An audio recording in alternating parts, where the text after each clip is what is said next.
दिख रहा है ये स्क्रीन? हाँ। कोई वॉइस वगैरह सब सही है ना, कोई नॉइज नहीं ना आ रहा है?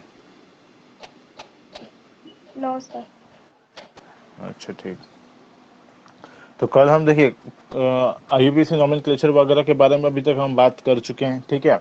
बात किसके किए हैं, आपको एसाइक्लिक सैचुरेटेड के बारे में बात की है। एसाइक्लिक सैचुरेटेड पहले अनब्रांच्ड के बारे में बताए थे, उसके बाद साइक्लिक सैचुरेटेड अनब्रांच्ड के बारे में बताए थे, उसके बाद हम आपको डिटेल में बताएं एसाइक्लिक सैचुरेटेड ब्रांच्ड चेन के बारे में, ठीक है। वो ज़्यादा इंपॉर्टेंट है, एसाइक्लिक सैचुरेटेड ब्रांच चेन का नेमिंग करना ज़्यादा इंपॉर्टेंट है, उसके बारे में हम बताएं, ठीक है। उसके बारे में डिटेल्स में हम बताएं क्या होता है। उसके बाद कल के क्लास में हम आप लोगों को बताए थे साइक्लिक, ठीक है, साइक्लिक सैचुरेटेड ब्रांच चेन का नेमिंग कैसे करते हैं। फिर बताए थे a cyclic unsaturated branch chain का कैसे नेमिंग करते हैं, ठीक है।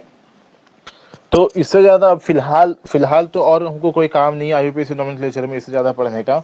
तो अभी इतना तक ही रहने देते हैं आईयूपीएसी नोमेनक्लेचर में। आगे जरूरत पड़ेगा नेमिंग करने का हमको, फंक्शनल ग्रुप्स जब पढ़ेंगे ना, तो उस समय जो जैसे कार्बोक्सिलिक एसिड्स हो गया, तो डिफरेंट कार्बोक्सिलिक एसिड्स को कैसे नेमिंग करते हैं, ठीक है, उस समय उसके बारे में डील करेंगे। जब फंक्शनल ग्रुप पढ़ा देंगे उस समय उसका नेमिंग कैसे करते हैं उसको डील करेंगे। अभी फिलहाल मेरा नेमिंग का काम खत्म हुआ, ठीक है। उसके बाद हम ब्रीफ में एक बता दिए थे आइसोमर्स के बारे में, ठीक है, स्टार्ट किए थे, एक ब्रीफ इंट्रोडक्शन दिए थे कि आइसोमर्स होते क्या है, आइसोमर्स के बारे में बताए थे। तो आइसोमर्स के बारे में हम आप लोगों को ये बताए थे कि अनलाइक इनऑर्गेनिक कंपाउंड्स, ठीक है, इनऑर्गेनिक कंपाउंड्स के मतलब से छोड़ के, जैसे कि इनऑर्गेनिक कंपाउंड से बेसिकली होता क्या है कि कोई अगर केमिकल फॉर्मूला आपको दिया गया है ना, कोई कंपाउंड का अगर केमिकल फॉर्मूला दिया गया है, तो वो फिक्स हो जाता है कि इस केमिकल फॉर्मूला का मतलब यही कंपाउंड ही होता है, ठीक है। एक पहचान हो जाता है, उसका आइडेंटिटी हो जाता है सिर्फ उसके केमिकल फॉर्मूला ही, ठीक है। जैसे यहाँ एग्जांपल के लिए जैसे कि H2SO4 हो गया, H2SO4 हो गया, H2O हो गया, CO2 हो गया, HNO3 हो गया, ये सब जितना आप जानते हैं। H2SO4 बोलने से आपका दिमाग में घुस जाता है कि ये सल्फ्यूरिक एसिड है, ठीक है। अब उसके लिए आप ये नहीं बोलते हमको इसका स्ट्रक्चर ड्रॉ करो, बहुतों को तो उसका स्ट्रक्चर पता ही नहीं होता कि H2SO4 का स्ट्रक्चर होता कैसे, ठीक है। जैसे HNO3 बोल के नाइट्रिक एसिड बोल दिए, तो नाइट्रिक एसिड HNO3 बोलने से ही क्लियर हो जाता है कि ये नाइट्रिक एसिड है। CO2 बोलने से ही क्लियर हो जाता है कि ये मेरा कार्बन डाइऑक्साइड है। H2O बोलने से ही क्लियर हो जाता है कि ये मेरा वाटर है, ठीक है। उसके लिए हमको ये नहीं बोलना रहता है, हम इसको नहीं, ये नहीं पूछने जाते हैं कि इसका स्ट्रक्चर ड्रॉ करके तुम जब तक नहीं बताओगे तब तक हम नहीं बता सकते ये कौन सा कंपाउंड है, ठीक है। तो अनलाइक इनऑर्गेनिक कंपाउंड्स, जो ऑर्गेनिक कंपाउंड्स होते हैं ना, ऑर्गेनिक कंपाउंड्स होते हैं, उनका सिर्फ मॉलिक्यूलर फॉर्मूला या फिर केमिकल फॉर्मूला देख के आप ये नहीं बता सकते कि मेरा कौन से केमिकल कंपाउंड है, ठीक है, कौन सा कार्बन कंपाउंड है, ठीक है। और इनऑर्गेनिक कंपाउंड में, इनऑर्गेनिक केमिस्ट्री में जैसे कि हम केमिकल फॉर्मूला देख के हम बता देते हैं कि ये मेरा कौन सा कंपाउंड है। ऑर्गेनिक केमिस्ट्री में ऑर्गेनिक कंपाउंड्स का आप सिर्फ केमिकल फॉर्मूला देख के या फिर उसके मॉलिक्यूलर फॉर्मूला को देख के आप ये नहीं बता सकते ये मेरा कौन सा कंपाउंड है, ठीक है। आप बस गेस कर सकते हैं बट एग्जैक्टली आप नहीं बता सकते हैं जब तक आपको उसका स्ट्रक्चर नहीं दिया गया हो। जब तक आपको उसका स्ट्रक्चर नहीं बता दिया गया हो आप नहीं बता सकते कि ये मेरा कौन सा ऑर्गेनिक कंपाउंड है, ठीक है। क्यों ऐसा क्यों होता है, ऐसा क्यों होता है ऑर्गेनिक केमिस्ट्री में हम क्यों नहीं बता सकते, ठीक है, हम क्यों नहीं बता सकते ऑर्गेनिक केमिस्ट्री में किसी सिर्फ मॉलिक्यूलर फॉर्मूला देके उस कंपाउंड के बारे में हम क्यों कोई कमेंट नहीं कर सकते। तो ऐसा इस वजह से होता है क्योंकि ऑर्गेनिक जो कंपाउंड होते हैं, ऑर्गेनिक कंपाउंड में क्या होते हैं, जो कार्बन होता है ना वो मतलब ब्रांचेस बना सकता है। वो क्या कर सकता है, जो कार्बन होता है उसका आपको पता है उसका जो टेंडेंसी होता है कि खुद के साथ अपने कार्बन एटम्स के साथ वो क्या कर सकते हैं, ढेर सारे ब्रांचेस बना सकते हैं, ठीक है। केमिकल फॉर्मूला सेम रहेगा बट जो उसका स्ट्रक्चर होगा ना वो डिफर कर सकता है, ठीक है। जैसे यहाँ दिया हुआ है द सेम कार्बन एटम्स, ये देखिए यहाँ पे लिखा हुआ है the same in an organic chemistry inorganic compounds the same carbon atoms can be arranged in several ways to give different structures and different compounds, ठीक है। जो सेम कार्बन एटम है वो डिफरेंट स्ट्रक्चर बना सकता है, वो डिफरेंट स्ट्रक्चर हमको दे सकता है, ठीक है, वो ब्रांचिंग कर सकता है और हमको डिफरेंट कंपाउंड मिल जाएगा। अगर स्ट्रक्चर डिफर कर जाता है तो क्या होगा, कंपाउंड भी डिफर कर जाएगा, ठीक है। इसी वजह से ऑर्गेनिक केमिस्ट्री में, ऑर्गेनिक कंपाउंड्स में हम मॉलिक्यूलर फॉर्मूला देख के सिर्फ कमेंट नहीं कर सकते कि ये मेरा कौन सा कंपाउंड है, ठीक है। उसके लिए हमको क्या देना रहता है, स्ट्रक्चर बताना जरूरी होता है, ठीक है। अब वैसे कंपाउंड्स को क्या कहेंगे, अब होगा ना, अब अगर मान के चलिए 2 या 3 ऐसे कंपाउंड्स है जिसका मॉलिक्यूलर फॉर्मूला तो सेम है, जिसका मॉलिक्यूलर फॉर्मूला सेम है, ठीक है, बट उसका स्ट्रक्चर डिफर कर जा रहे हैं। उसके मॉलिक्यूलर फॉर्मूला सेम है बट स्ट्रक्चर डिफर कर जा रहे हैं, तो वैसे कंपाउंड्स को हम क्या बोलेंगे, तो वैसे कंपाउंड्स को ही हम क्या बोलते हैं, आइसोमर्स बोलते हैं। वैसे कंपाउंड्स को क्या बोलते हैं, हम आइसोमर्स बोलते हैं।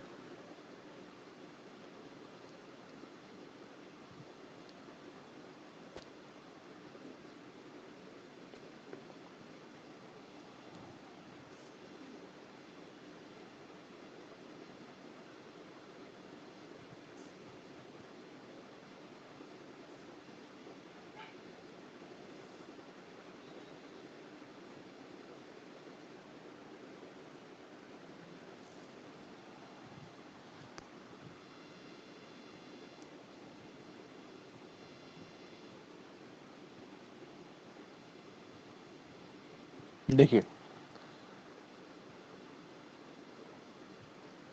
the organic compounds having the same molecular formula but different structures are known as isomers। ठीक है, तो ऐसे ऑर्गेनिक कंपाउंड्स जिनका मॉलिक्यूलर फॉर्मूला तो सेम होता है बट जो स्ट्रक्चर होता है वो डिफरेंट होता है, वैसे ऑर्गेनिक कंपाउंड्स को हम क्या बोलते हैं कि they are isomers of each other. ठीक है, they are isomers of each other. Example के लिए आप लोग, हम ब्यूटेन का एग्जांपल लेके बताए थे। ठीक है, ब्यूटेन का एग्जांपल लेके हम बताए थे कि ब्यूटेन में क्या होता है कि ब्यूटेन का जो केमिकल फॉर्मूला होता है ना वो क्या होता है, C4H10 होता है। ठीक है, ब्यूटेन का जो केमिकल फॉर्मूला होता है वो क्या होता है, C4H10 होता है। ठीक है, तो C4H10 सिर्फ इसको केमिकल फॉर्मूला दे देने से आप ये नहीं बता सकते, सिर्फ C4H10 दे देने से आप ये नहीं बोल सकते। आप अगर इसको सिर्फ आप बोलते हैं कि ये ब्यूटेन है तो ये अधूरा हो गया, सिर्फ ब्यूटेन बोलना अधूरा नेम हो गया, क्योंकि ब्यूटेन में पॉसिबिलिटीज बढ़ जाते हैं, इसमें इसके आइसोमर्स बन जाते हैं। ठीक है, कैसे आइसोमर्स बन जाते हैं, क्या मतलब क्यों हम नहीं बोल सकते C4H10 देख के कि मतलब ब्यूटेन बोलने से मेरा काम क्यों नहीं चलता है? तो देखिए, इसलिए नहीं चलता है क्योंकि यहाँ देखिए ऊपर में दो स्ट्रक्चर्स ड्रॉ किए हुए। ठीक है, दो स्ट्रक्चर ड्रॉ किया हुआ है। एक जो पहला वाला आपको दिख रहा होगा,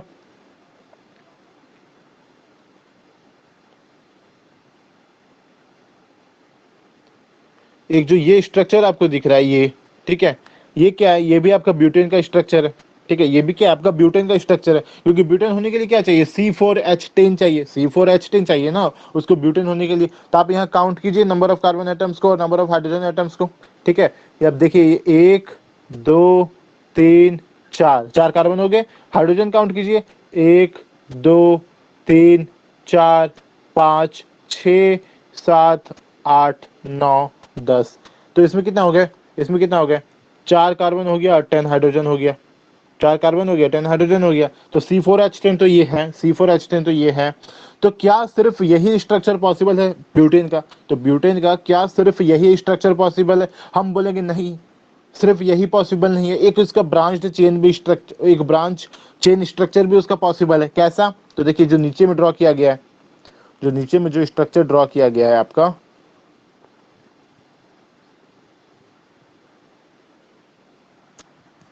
आवाज क्लियर नहीं आ रहा है।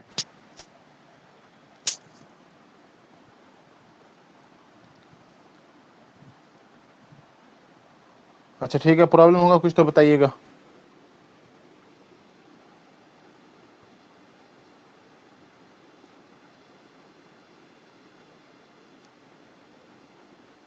देखिए, ये जो नीचे में जो ड्रॉ किया गया ये स्ट्रक्चर, ये वाला स्ट्रक्चर, ठीक है, इसमें भी अगर आप नंबर ऑफ कार्बन एटम्स और नंबर ऑफ हाइड्रोजन एटम्स को अगर आप काउंट करने जाएंगे, अगर आप इसमें भी नंबर ऑफ हाइड्रोजन एटम्स और नंबर ऑफ कार्बन एटम्स को काउंट कीजिए, देखिए तो कितना होगा, काउंट कीजिए, 1 2 3 4, 4 कार्बन हो गए, 1 2 3 4 5 6 7 8 9 10, 10 हाइड्रोजन हो गए। तो इसमें भी क्या है, C4H10 तो ये भी है, C4H10 तो ये भी है। तो क्या ये दोनों स्ट्रक्चर सेम है? क्या ये दोनों स्ट्रक्चर सेम है? क्या ये स्ट्रक्चर और ये स्ट्रक्चर दोनों क्या सेम है? तो आपको दिख रहा होगा, अगर इसको हम ऐसे ड्रॉ करें, इसी स्ट्रक्चर को दोबारा देखिए, दोबारा ड्रॉ किया गया है, ये और ये, तो क्या ये दोनों आपको सेम दिख रहा है? क्या ये दोनों आपको सेम दिख रहा है? तो आंसर होगा नो, ये सेम नहीं दिख रहा है। जो पहला वाला है उसमें जो चारों कार्बन है ना, उसमें जो चारों कार्बन दिख रहा है आपको, वो कैसे दिख रहा है, एक स्ट्रेट चेन का फॉर्मेशन करते हुआ दिख रहा है। ठीक है, पहले वाले में क्या दिख रहा है, जो चारों कार्बन है एक स्ट्रेट चेन का फॉर्मेशन कर रहा है। बट जो सेकंड वाला है, ये अगर इसको हम पहला बोल रहे हैं, इसको अगर हम सेकंड वाला बोल रहे हैं, ठीक है, पहले वाले में क्या दिख रहा है, एक स्ट्रेट चेन आपको दिख रहा होगा। बट सेकंड वाले में क्या है, सेकंड वाले में एक मिथाइल ग्रुप आपको ब्रांच्ड स्ट्रक्चर में दिख रहा होगा। ठीक है, एक मिथाइल ग्रुप, अगर आप इसको पैरेंट चेन मानते हैं, यही होगा पैरेंट चेन, 3 कार्बन वाला। ठीक है, 3 कार्बन वाला पैरेंट चेन तो यही होगा ना।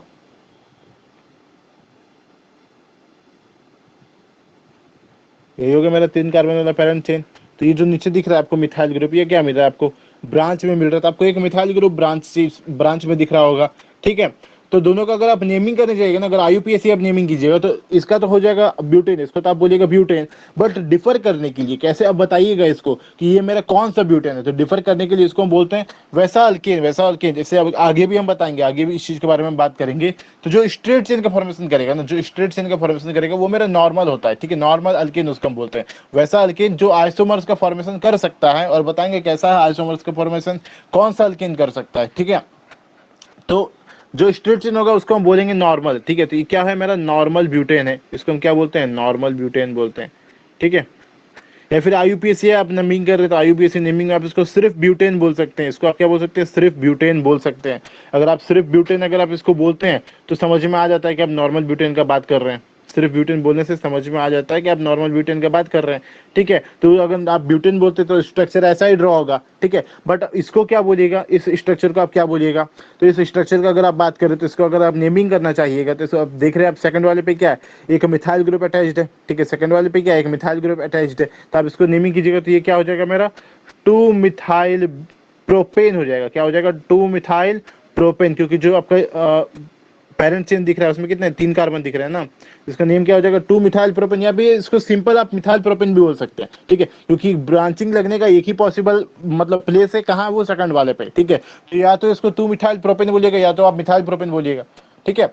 तो कहने का मतलब देखिए, आप अगर आईयूपीएसी आप नेमिंग कर दे रहे तो नेम क्या हो जा रहा है, दोनों का डिफर हो जा रहा है। आईयूपीएसी नेमिंग करने से क्या हो जा रहा है, जो दोनों का नेम है ना वो क्या हो जा रहा है, डिफर हो जा रहा है, ठीक है। तो अगर नेम दोनों का डिफर है इसका मतलब कंपाउंड दोनों सेम नहीं है। नेम अगर डिफर है इसका मतलब यही ना हुआ कि दोनों कंपाउंड सेम नहीं है। दोनों कंपाउंड अगर सेम होता तो आईयूपीएसी का जो नेम होता है वो दोनों में के लिए सेम होता ना।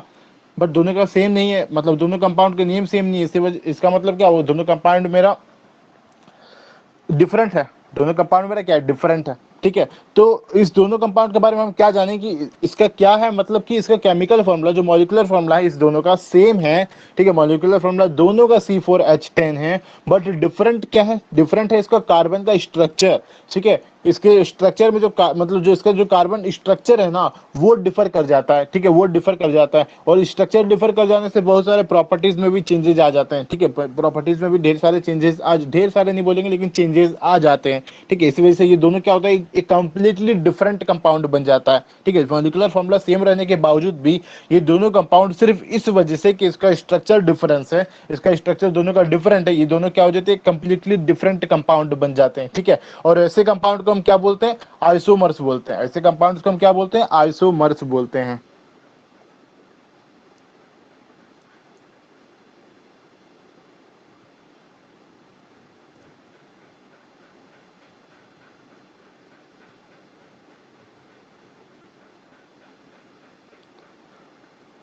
तो अगर आपसे कोई पूछे व्हाट आर आइसोमर्स तो आपको बोलना है the organic compounds having the same molecular formula but different structures are known as isomers, are known as isomers. और इस प्रॉपर्टी को, ठीक है, मतलब ये प्रॉपर्टी ऐसा मतलब ऐसा कंपाउंड्स का एग्जिस्टेंस को, ठीक है, ये जो प्रॉपर्टी शो होता है ऐसे कंपाउंड के एग्जिस्टेंस को हम क्या बोलते हैं, इस प्रॉपर्टी को क्या नाम है, आइसोमेरिज्म। इस प्रॉपर्टी को क्या कहते हैं, हम आइसोमेरिज्म कहते हैं।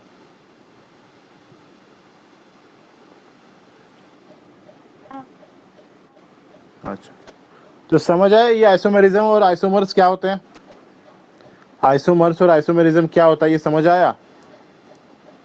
Yes sir. हाँ, तो अब देखिए, अब बात करते हैं ना आइसोमेरिज्म प्रॉपर्टी किसमें मतलब कौन शो कर, कौन मतलब कैसा अल्केन आइसोमेरिज्म को शो कर सकता है, ठीक है।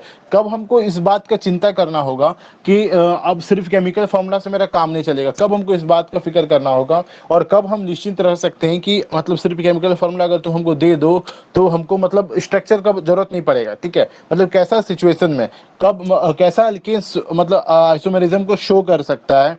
तो देखिए यहाँ पे लिखा हुआ है क्लियरली, आइसोमेरिज्म इज पॉसिबल, एक सेकंड रुकिए तो,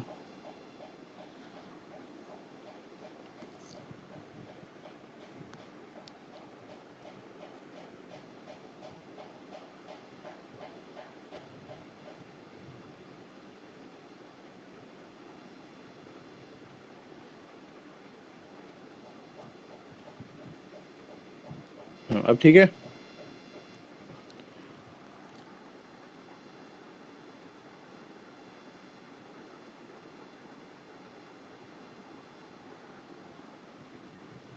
तो आइसोमेरिज्म जो होता है ना, जो आइसोमेरिज्म होता है वो पॉसिबल होता है ओनली विथ हाइड्रोकार्बन्स हैविंग 4 और मोर कार्बन एटम्स। ठीक है, जो आइसोमेरिज्म प्रॉपर्टी होता है वो कैसे मतलब कैसे अल्केन्स में पॉसिबल होता है, या फिर बोले कैसे हाइड्रोकार्बन्स में पॉसिबल होता है। तो हाइड्रोकार्बन्स हैविंग 4 और मोर नंबर ऑफ कार्बन एटम्स, उसी बस वैसे ही हाइड्रोकार्बन्स में आइसोमेरिज्म शो कर सकता है। ठीक है, मतलब अगर कार्बन एटम 4 है या 4 से ज्यादा है, तब हमको इस बात का फिक्र करना होगा कि इसका स्ट्रक्चर कैसा होगा, नहीं होगा, इसका नेम उस समय आप नहीं बता सकते। ठीक है, बट अगर 4 से कम हुआ कार्बन, 4 से अगर कम हुआ कार्बन, जैसे कि इथेन हुआ, मीथेन हुआ, प्रोपेन हुआ, उस केस में, वैसे केस में हमको स्ट्रक्चर से मतलब उतना मतलब नहीं रहना चाहिए। आप मतलब वैसे कंपाउंड जिसमें मतलब 4 से कम कार्बन एटम से, वो आइसोमेरिज्म को शो नहीं कर सकते। ठीक है, अब क्यों नहीं कर सकते ऐसे शो, क्योंकि उसमें ब्रांचिंग जो मतलब मेन क्या है, मेन क्या आइसोमर्स में क्या हो जाते हैं कि कंपाउंड कैसे डिफर कर जाते हैं, ब्रांचिंग बनने की वजह से कंपाउंड कैसे डिफर कर जाते हैं आपके ब्रांचिंग बनने की वजह से। तो ये जो ब्रांचिंग वाला केस है ना, ये ब्रांचिंग वाला केस सिर्फ 4 से ही स्टार्ट हो सकता है। 4 से पहले अगर आप बोलिएगा कि हम प्रोपेन में ब्रांचिंग कर देंगे, तो आप दो कंपाउंड ब्रांचिंग करके बताइएगा, दोनों कंपाउंड आपको पता चलेगा कि दोनों मेरा सेम है। ठीक है, दोनों क्या पता चलेगा कि दोनों मेरा सेम है, वो डिफर होगा ही नहीं। ठीक है, वो डिफरेंस कहां से आना स्टार्ट हो जाता है, जैसे आप ब्यूटेन के केस में देखिए, आप 2 ब्यूटेन मिला आपको, एक नॉर्मल ब्यूटेन एक आइसोब्यूटेन। ठीक है, उस तरह पेंटेन के केस में देखिएगा, उसमें भी आप मतलब कंपाउंड्स जो मिलेंगे ना, वो डिफरेंट डिफरेंट कंपाउंड्स मिलेंगे। ठीक है, केमिकल फॉर्मूला तो उसका भी सेम है, C5H12 उसका भी रहेगा पेंटेन का। ठीक है, बट उसका भी आप आइसोमर्स बनाने जाइएगा तो उसका भी आपको 3 आइसोमर्स मिलेंगे। ठीक है, अभी हम ड्रॉ करके देखेंगे, उसका तीनों आइसोमर्स को देखेंगे ड्रॉ करके। ठीक है, तो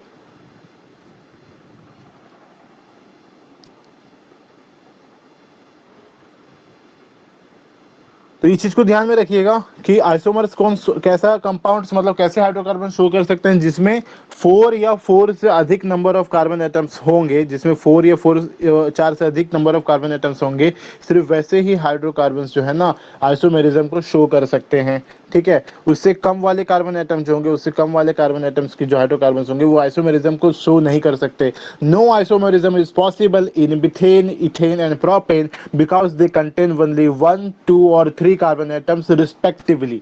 ठीक है, इथेन, मीथेन और प्रोपेन के केस में, मीथेन, इथेन और प्रोपेन के केस में कोई आइसोमेरिज्म शो नहीं होता है, क्योंकि उसमें सिर्फ मीथेन के केस में 1 कार्बन होते हैं, इथेन के केस में 2 कार्बन होते हैं, और प्रोपेन के केस में 3 कार्बन होते हैं।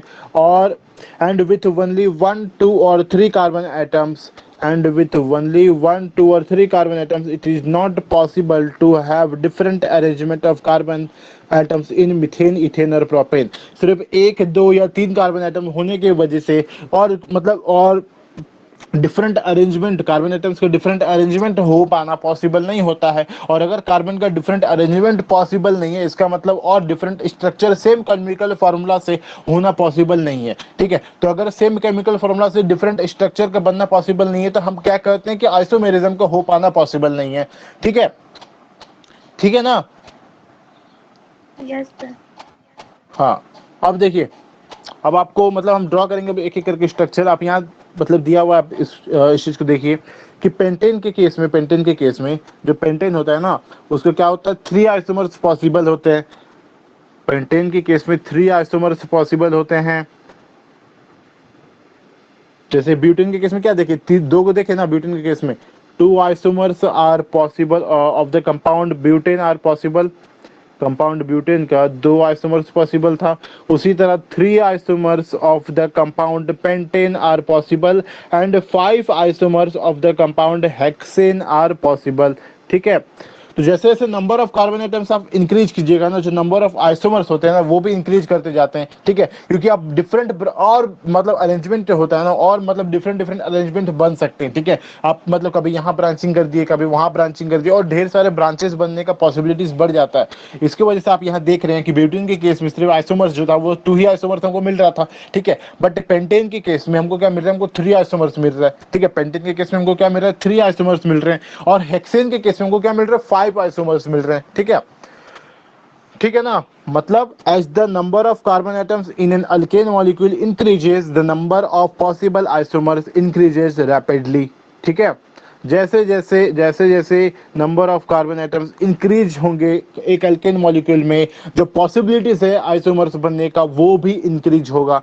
as the number of carbon atoms in an alkane molecule increases, the number of possible isomers increases rapidly. ठीक है. Yes, sir. अब देखिए, अब अगर आपको कोई कंपाउंड दे दे, जैसे कि अगर हम यहाँ पेंटेन के केस में बात करें, अगर आपको C5H12 हम पेंटेन दे दे और आपको हम बोले कि draw the all possible isomers of the compound pentane, मतलब C5H12 केमिकल फार्मूला से जितने भी पॉसिबल आइसोमर्स है उसको ड्रॉ करके हमको बताओ. ठीक है, अभी हम देखेंगे उस चीज को. ठीक है, तो आप कैसे कीजिएगा, आप उसको मतलब स्ट्रैटेजी क्या होना चाहिए ड्रॉ करने का, कैसे आप उसको ड्रॉ कीजिएगा डिफरेंट आइसोमर्स को. ठीक है, so in order to draw the structure formula for all the isomers of an alkane, we should first write all the carbon atoms present in an alkane molecule in straight chain and attach hydrogen atoms to all the free valencies of the carbon atom. तो सबसे पहला काम क्या करना है, हमको एक straight unbranched chain structure draw करना है. पहले क्या करना है, एक स्ट्रेट अनब्रांच्ड स्ट्रक्चर को ड्रॉ करना है. ठीक है, जिसमें कि हम मतलब कार्बन एटम्स रहेंगे और कार्बन का जो वैलेंसी होगा उसको सेटिस्फाई कौन करेगा, जो हाइड्रोजन एटम होंगे वो कार्बन की वैलेंसी को सेटिस्फाई करेगा. ठीक है, तो अगर कोई भी आपको केमिकल फॉर्मूला दे के आपको बोले कि आइसोमर्स को ड्रॉ करो, तो सबसे पहला स्टेप मेरा क्या होना चाहिए, पहला स्टेप होना चाहिए कि उस केमिकल फॉर्मूला से जो स्ट्रेट चेन का फॉर्मेशन हो रहा है, सबसे पहले हम क्या करें, एक स्ट्रेट चेन को बना दे. सबसे पहले हम क्या करें, एक स्ट्रेट चेन को बना दे. अब स्ट्रेट चेन को बनाने के बाद क्या होगा, उसका हम क्या बोलेंगे, वैसे को क्या बोलेंगे, वैसा अल्केन मॉलिक्यूल, वैसा अल्केन का स्ट्रक्चर, अल्केन मतलब केमिकल फॉर्मूला गिवन है और उसका आप जो स्ट्रक्चर ड्रॉ किए ना स्ट्रेट चेन वाला, तो वैसे को हम क्या बोलेंगे, उसको नॉर्मल अल्केन बोलेंगे. क्या बोलेंगे उसको, normal alkane. This will give us the first isomer which is said to be normal alkane. उसको क्या बोलते हैं, नॉर्मल अल्केन बोलते हैं. वही मेरा क्या होता है, फर्स्ट आइसोमर मिलते हैं हमको, वही क्या होता है मेरा फर्स्ट आइसोमर मिलते हैं. ठीक है, तो कहने का मतलब, in order to draw the structural formula for all the isomers of an alkane, alkane के सारे आइसोमर्स का स्ट्रक्चर फॉर्मूला को ड्रॉ करने के लिए we should first write all the carbon atoms present in an alkane molecule in a straight chain and attach hydrogen atoms to all the free valencies of the carbon atoms. सबसे पहले हम क्या करेंगे, सारे carbon atoms जो भी present है उस अल्केन मॉलिक्यूल्स को, उसको एक स्ट्रेट चेन में ड्रॉ करेंगे और हाइड्रोजन एटम्स को कार्बन का वैलेंसी सेटिस्फाई करके सारे को हम अटैच कर देंगे. ठीक है, हाइड्रोजन एटम्स को अटैच कर देंगे. तो ये हमको क्या मिलेगा, इससे हमको क्या मिलेगा, this will give us the first isomer which is said to be normal alkane. ये हमको क्या देगा, फर्स्ट आइसोमर देगा. इसी केमिकल फॉर्मूला से हमको फर्स्ट आइसोमर देगा. और ऐसे आइसोमर को, मतलब जिसमें क्या कोई ब्रांचिंग नहीं है, वो स्ट्रेट चेन है, वैसे को हम क्या कहेंगे, नॉर्मल अल्केन कहेंगे. अगर अल्केन मॉलिक्यूल है और उसका अगर आप आइसोमर ड्रॉ कर रहे हैं, तो जो पहला आइसोमर आपको मिलेगा वो क्या मिलेगा, कि स्ट्रेट चेन आइसोमर मिलेगा और उसको आप क्या बोलते हैं, नॉर्मल अल्केन बोलते हैं. जैसे ऊपर में इससे पहले जो हम देखे थे ना, ब्यूटेन के केस में जो देखे थे, जो ऊपर वाला जो जिसमें आप सर्कल किया हुआ देख रहे हैं, ठीक है, उसमें क्या, उसमें जो सारे कार्बन एटम्स है वो क्या एक स्ट्रेट चेन में है. ठीक है, स्ट्रेट चेन में कोई ब्रांचिंग नहीं है, तो वो क्या है, मेरा फर्स्ट आइसोमर है, वही है मेरा ब्यूटेन का फर्स्ट आइसोमर. और इसी वजह से उसको हम क्या कहते हैं, नॉर्मल ब्यूटेन कहते हैं. उसका नेम ही क्या है, उसका नॉर्मल ब्यूटेन है. ठीक है, उसी वजह से उसी तरह जब हम पेंटेन के केस में देखेंगे तो जो सबसे पहला हमको मिलेगा ना, वो क्या मिलेगा, नॉर्मल पेंटेन मिलेगा. ठीक है, जिसमें क्या होगा, उसके सारे कार्बन एटम्स क्या होंगे, एक स्ट्रेट चेन में अरेंज रहेंगे. उसी तरह अगर हेक्सेन के केस में हम बात करेंगे तो जो सबसे पहला मिलेगा हमको वो क्या मिलेगा, नॉर्मल हेक्सेन मिलेगा. ठीक है, चलिए एक एक करके हम बात करते हैं, एक एक करके हम देखते हैं.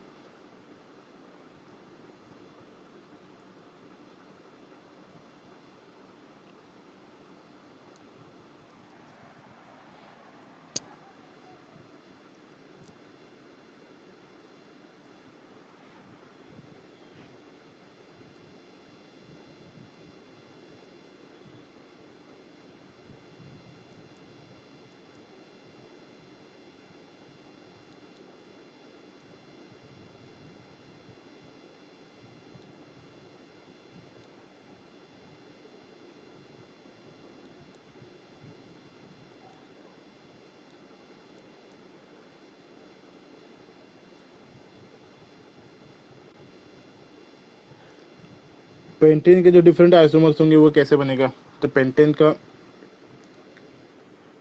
पेंटेन नहीं दिखते हम इसको, हाँ चलिए पेंटेन ही लिखते हैं. मतलब पेंटेन का डिफरेंट आइसोमर्स पॉसिबल क्या क्या है.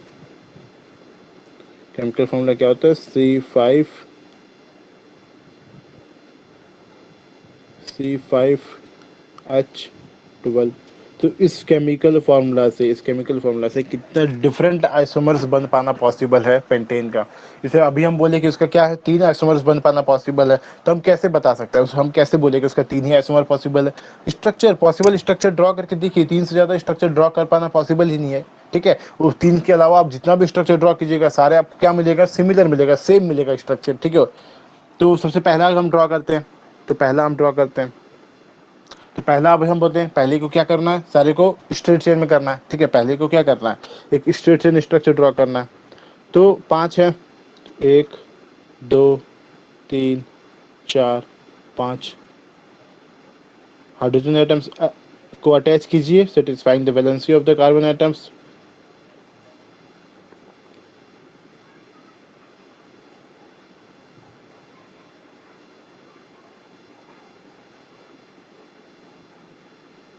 ठीक है, ये क्या हुआ मेरा, ये पहला आइसोमर हुआ, ये पहला आइसोमर हुआ। ठीक है, जिसमें क्या है, सारे कार्बन एटम्स क्या है, एक स्ट्रेट चेन में है, सारे कार्बन एटम्स क्या है, एक स्ट्रेट चेन में है।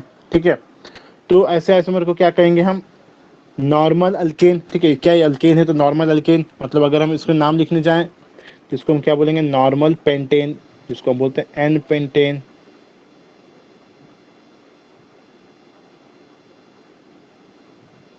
ये वो मेरा पहला आइसोमर। ठीक है, एन पेंटेन। और देखते हैं और कितना पॉसिबल है। ठीक है, पॉसिबल तो है, ब्रांचिंग हो सकता है। देखिए कैसे ब्रांचिंग हो सकता है।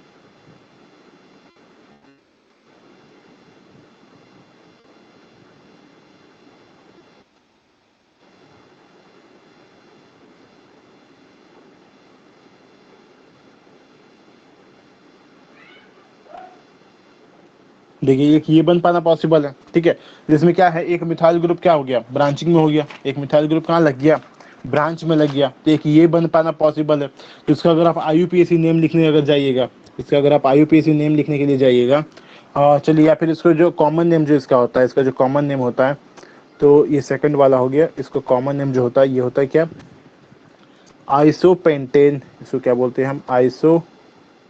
ये सब कॉमन नेम याद रखिएगा। ठीक है, क्योंकि ये कॉमन नेम जानते हैं कहाँ काम देता है। कॉमन नेम आप लिख सकते हो वहाँ जब ब्रांचिंग हो जाएगा ना, जैसे हम कल बताए थे ना, आइसोप्रोपाइल हम लगा दे रहे थे। ठीक है, कहीं कहीं पे, तो वहाँ पे याद रखता है। तो यहाँ पे मतलब जिसमें एक मिथाइल ग्रुप, इसमें क्या है, पॉसिबल तो है, पॉसिबल एक और स्ट्रक्चर ड्रॉ करेंगे जिसमें, जहाँ पर क्या है, 2 मिथाइल ग्रुप ब्रांचिंग में। ठीक है, यहाँ पे क्या है, एक मिथाइल ग्रुप ब्रांचिंग में, तो इसको क्या कहेंगे हम, आइसोपेंटेन कहेंगे। अगर इसका IUPAC नोमेनक्लेचर अगर आप लिखना चाहें, अगर आप इसका IUPAC नेम लिखना चाहें, तो आप क्या बोलिएगा इसको, ये कार्बन 1, ये कार्बन 2, ये कार्बन 3, ये कार्बन 4। ठीक है, आप क्या बोलिएगा इसको, 2 मिथाइल ब्यूटेन। आप इसको क्या बोलिएगा, 2 मिथाइल ब्यूटेन। इसका नेम क्या हो जाएगा।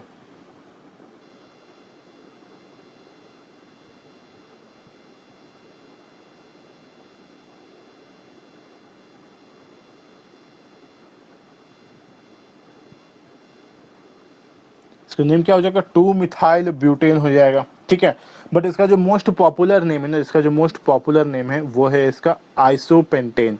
आइसोपेंटेन जो है ना, ये मोस्ट पॉपुलर नेम है, इसको हम आइसोपेंटेन के नाम से ही जानते हैं। ठीक है, अब जो थर्ड पॉसिबिलिटी है, थर्ड पॉसिबिलिटी वो क्या है, देखिए।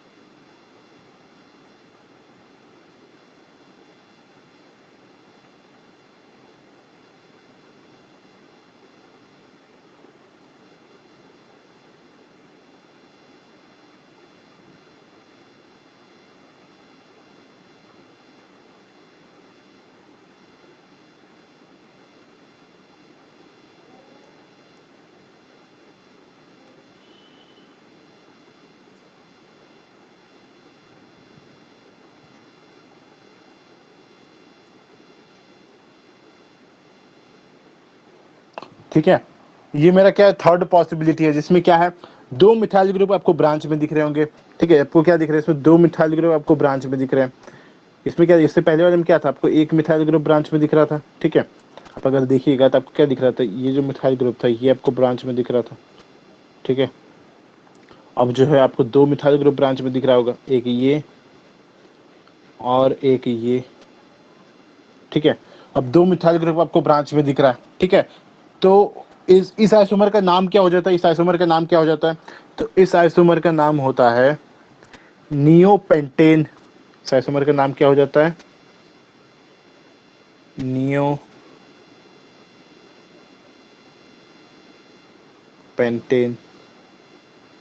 ठीक है।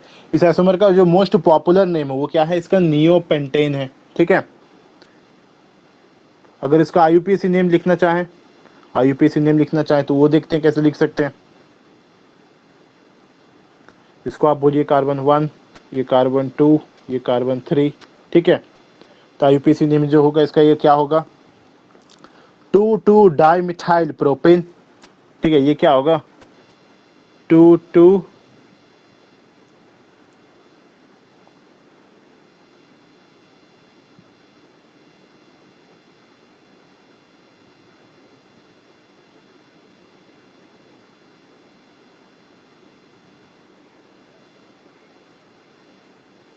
क्या, ये 2,2 डाइमिथाइल प्रोपेन, ठीक है। इसका नेम क्या हो जाएगा, 2,2 डाइमिथाइल प्रोपेन।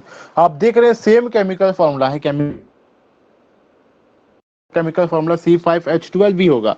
आप सब में आप कार्बन एटम जितने कार्बन है और जितने हाइड्रोजन अगर आप उसको काउंट कीजिएगा ना, तो सब में क्या होगा, आपको C5H12 ही मिलेगा। तो सेम केमिकल फॉर्मूला रहने के बावजूद भी डिफरेंट स्ट्रक्चर का बन पाना पॉसिबल हो पा रहा है, ठीक है। सेम केमिकल फॉर्मूला होने के बावजूद भी डिफरेंट स्ट्रक्चर का हो पाना पॉसिबल हो पा रहा है। इसका मतलब ये सारे क्या है, एक दूसरे के आइसोमर है, ठीक है। इसका मतलब ये सारे क्या है, एक दूसरे के आइसोमर है, ठीक है। आइसोमर हम कैसे बोल सकते हैं इसको, क्योंकि सब में क्या है, केमिकल फॉर्मूला सबका सेम है, बट स्ट्रक्चर अगर आप सबका देख रहे हैं, इस तीनों का अगर आप स्ट्रक्चर देख रहे हैं, यहाँ तक कि आप अगर नेम भी देख रहे हैं तो सबका नेमिंग भी क्या है, डिफरेंट है, और स्ट्रक्चर भी क्या है, सबका डिफरेंट है, ठीक है। इस वजह से क्या है, ये आइसोमर्स ऑफ ईच अदर है। और ऐसे प्रॉपर्टी को क्या कहते हैं, ऐसे मतलब ऐसे कंपाउंड्स का एग्जिस्टेंस होना, इस प्रॉपर्टी को क्या कहते हैं, आइसोमेरिज्म कहते हैं, ठीक है। इसको क्या कहते हैं, आइसोमेरिज्म कहते हैं। तो इसमें देखिए और इससे ज्यादा पॉसिबल नहीं है। अगर आप बोलिएगा कि और हम देखते हैं पॉसिबल इसका है या नहीं स्ट्रक्चर, मतलब डिफरेंट स्ट्रक्चर ड्रॉ कर पाना, तो आप देखिएगा कि पेंटेन में इससे ज्यादा आइसोमर्स बनाना, इससे ज्यादा अरेंजमेंट करना, कार्बन एटम्स का डिफरेंट अरेंजमेंट करना पॉसिबल नहीं हो पाता है। इसी वजह से हम क्या करते हैं कि जो पेंटेन होता है उसके कितने आइसोमर्स है, उसके 3 आइसोमर्स है। जो पेंटेन है उसके कितने आइसोमर्स है, 3 आइसोमर्स है। जो पहला आइसोमर है वो क्या है, मेरा नॉर्मल पेंटेन। जो पहला आइसोमर है वो मेरा क्या है, नॉर्मल पेंटेन है, एन पेंटेन जिसको आप बोलते हैं। जो आपका सेकंड है वो क्या है, आइसोपेंटेन है। जो थर्ड है वो आपका क्या है, नियोपेंटेन है। जो थर्ड है वो क्या है आपका, नियोपेंटेन है, ठीक है। क्लियर हुआ,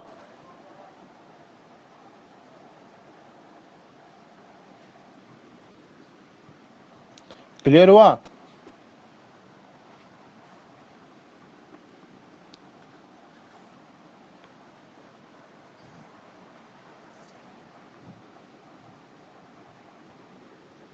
यस और नो।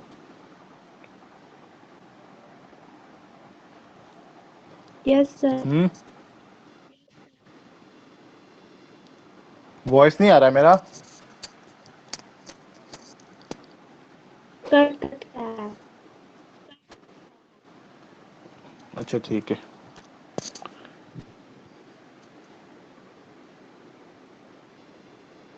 अब हम ड्रॉ करके देखते हैं उसका हेक्सेन का, ठीक है। अब हम किसका ड्रॉ करके देखते हैं, हेक्सेन का। उसका हम बोलेंगे हेक्सेन का कितना पॉसिबल है, 5 आइसोमर्स, ठीक है। तो हम 5 ड्रॉ करके देखते हैं, या फिर चलिए जितना भी हो पाता है पहले 5 ही ड्रॉ करके देखते हैं उसके कितने पॉसिबल है।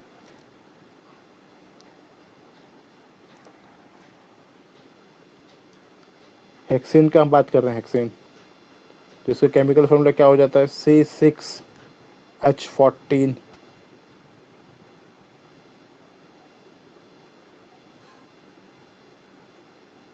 तो इसका आइसोमर्स ड्रॉ करेंगे एक एक करके, ठीक है। आइसोमर्स ड्रॉ करेंगे और सबका नेमिंग भी लिखेंगे हम। तो जो सबसे पहला होगा वो क्या होगा, एक स्ट्रेट चेन आइसोमर होगा, ठीक है। तो इसके जो 6 कार्बन एटम्स उसको क्या कीजिए, स्ट्रेट चेन में अरेंज कर दीजिए, ठीक है। देखिए हम ऐसे करते हैं,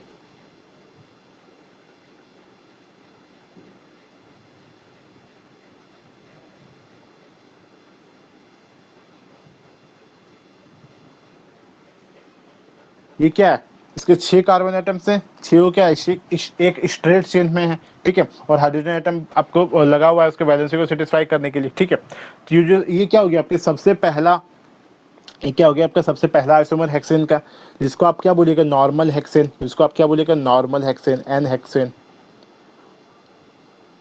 या फिर आप इसको सिर्फ हेक्सेन भी बोल सकते हैं। नॉर्मल हेक्सेन को आप सिर्फ हेक्सेन भी बोल सकते हैं, ठीक है।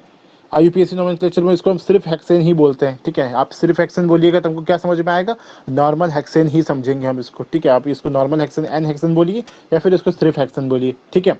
ये क्या हुआ इसका पहला स्ट्रक्चर। और देखिए और कितने पॉसिबिलिटीज है।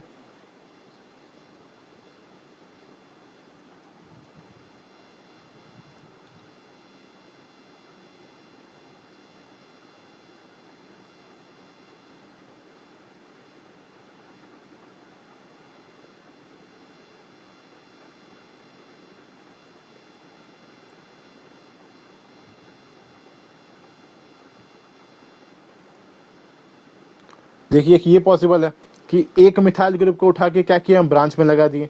ये जो सारे क्या थे, सारे क्या थे, अनब्रांच थे, स्ट्रेट में थे, तो हम क्या किए, एक मिथाइल ग्रुप को उठा के ब्रांच में लगा दिए, ठीक है। अभी भी आप काउंट कीजिएगा तो जो केमिकल फॉर्मूला है ना वो C5 मतलब C6H14 ही है। अभी भी आप काउंट कीजिएगा तो केमिकल फॉर्मूला आपका C6H14 ही है, बट स्ट्रक्चर है ना, स्ट्रक्चर डिफर कर गया, एक ब्रांच में लग गया, एक मिथाइल ग्रुप कहाँ लग गया, ब्रांच में लग गया।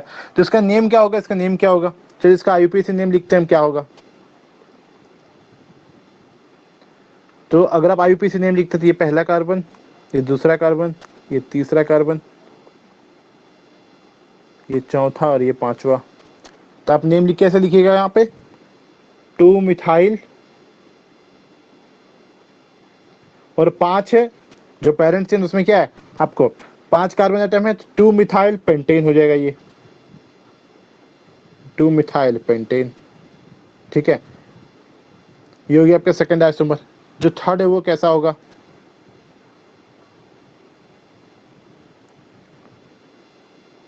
यहाँ सेकंड पे लगा था, हम हो सकता है थर्ड पे भी लगा सकते हैं ना।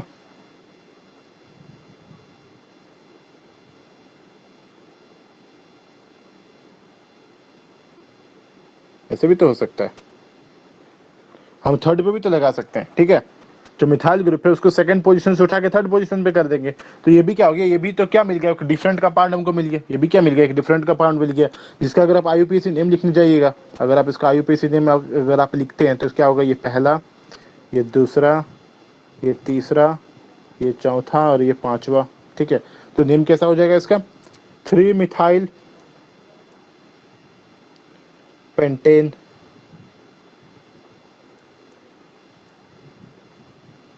ठीक है। चलिए अब नेक्स्ट आइसोमर पे बढ़ते हैं इसका। तो नेक्स्ट आइसोमर कैसा हो सकता है इसका,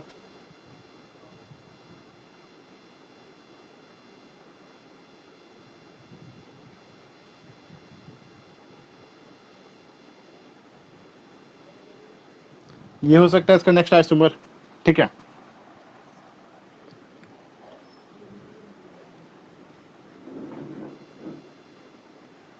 जिसमें क्या है, 2 मिथाइल ग्रुप सेम कार्बन के साथ अटैच्ड है, जिसमें क्या है 2 मिथाइल ग्रुप क्या है, सेम कार्बन के साथ अटैच्ड है।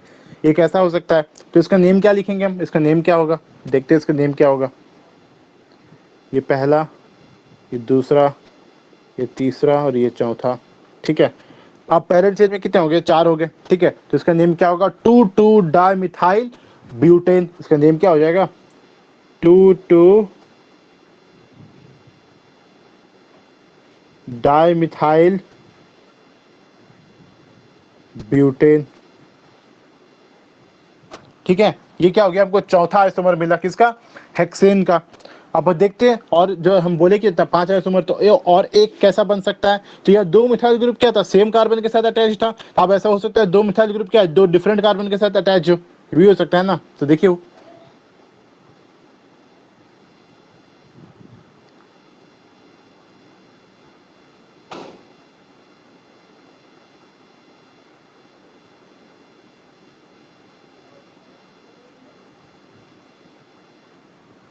एक ये भी बन सकता है मेरा, इसमें भी अगर आप काउंट कीजिएगा तो आपको क्या मिलेगा, 6 कार्बन मिलेगा आपको और 14 हाइड्रोजन मिलेंगे, ठीक है। तो ये भी एक आइसोमर पॉसिबल है, जिसका अगर आप आईयूपीएसी नेम लिखना चाहेंगे तो इसका आईयूपीएसी नेम क्या हो जाएगा, ये वो पहला, ये दूसरा, ये तीसरा और ये चौथा। आप इसमें लिखिएगा कैसे, 2,3 डाइमिथाइल ब्यूटेन। तो लिखिएगा इसको 2,3 डाइमिथाइल ब्यूटेन। ठीक है, ये क्या हो गया, इसका पांचवा आइसोमर हो गया। अब अगर आप इससे और चाहते हैं, अगर आप और चाहते हैं कि इसका और डिफरेंट स्ट्रक्चर बने, तो आप अगर ड्रॉ करके आप देखेंगे भी ना, तो आपको क्या मिलेगा, ये जितना भी हम 5 ड्रॉ किए ना, 5 स्ट्रक्चर ड्रॉ किए ना, इसी 5 में से किसी एक का तेरा आपको मिल जाएगा। ठीक है, सिमिलर ही मिल जाएगा, सेम मिलेगा, और इससे ज्यादा डिफरेंट आइसोमर इसके पॉसिबल नहीं हो पाता, और डिफरेंट स्ट्रक्चर मतलब डिफरेंट कार्बन का और डिफरेंट तरह का इसका स्ट्रक्चर ड्रॉ कर पाना पॉसिबल नहीं हो पाता है। इसी वजह से हम क्या बोलते हैं कि हेक्सेन का ना 5 ही आइसोमर पॉसिबल होता है। ठीक है, यहाँ पे देख रहे हैं हम हेक्सेन के क्या पहले 5 आइसोमर है। एक जो पहला है वो मेरा क्या है, सारे क्या एक स्ट्रेट चेन में है, जिसको हम बोलते हैं नॉर्मल हेक्सेन, या फिर सिर्फ एक हेक्सेन बोलिए। एक में क्या है, एक में है कि आपका जो मिथाइल ग्रुप है ना, वो क्या है, सेकंड वाले कार्बन एटम के साथ अटैच है, तो इसको हम बोल दिए मेरा आईयूपीएसी नेम किया, तो क्या हो गया, 2 मिथाइल पेंटेन हो गया। एक में क्या है, जो मिथाइल ग्रुप है वो मेरे तीसरे वाले कार्बन पे अटैच है, तो इसका जो नेम हो गया वो 3 मिथाइल पेंटेन हो गया। ठीक है, जो चौथा है मेरा वो क्या है कि 2 मिथाइल ग्रुप क्या है, सेम कार्बन के साथ अटैच हो जाए। ठीक है, सेम कार्बन के साथ अटैच हो जाए, इसका जब नाम लिखे तो ये नाम क्या है, 2,2 डाइमिथाइल ब्यूटेन। ठीक है, उसी तरह क्या है कि 2 मिथाइल ग्रुप क्या है, 2 डिफरेंट कार्बन एटम के साथ अटैच हो जाए, तो उसका जो अगर आप नाम देखें तो क्या है, 2,3 डाइमिथाइल ब्यूटेन। क्या है, 2,3 डाइमिथाइल ब्यूटेन। ठीक है, तो इस तरह से आपको बोला जा सकता है। चलिए, हेक्सेन के केस में क्या 5 आइसोमर है, तो 5 आइसोमर तो आपको नहीं बोलेगा कि 5 आइसोमर ड्रॉ करो, या फिर हो सकता है कि बोले कि 5 आइसोमर इसका ड्रॉ करो, हेक्सेन का 5 आइसोमर्स का स्ट्रक्चर ड्रॉ करो। यहाँ हम ड्रॉ करके बताए हैं, 5 आइसोमर का स्ट्रक्चर ड्रॉ करके बताए हैं, पेंटेन का भी तीनों स्ट्रक्चर ड्रॉ करके बताए हैं। तो एग्जाम में डायरेक्ट पूछा जाता है कि draw the different possible isomers of pentane, या फिर हेक्सेन का अगर 5 है तो बोलेगा draw any 3 isomers of hexane, या फिर बोलेगा draw any 2 isomers of hexane. ठीक है, आइसोमर्स ड्रॉ करने के लिए पूछा जाता है आपको। ठीक है, तो हम स्ट्रक्चर्स ड्रॉ करके बताए हैं, जितना आपके बुक में था पेंटेन का था और हेक्सेन का था, तो पेंटेन का तीनों स्ट्रक्चर हम ड्रॉ कर दिए, और हेक्सेन का जो 5 पॉसिबल आइसोमर्स है उसको हम ड्रॉ कर दिए हैं। ठीक है ना, ठीक है। आइसोमर्स में अब कोई प्रॉब्लम, आइसोमर्स में, आइसोमर को समझने में कोई प्रॉब्लम, किसको बोलते हैं आइसोमर?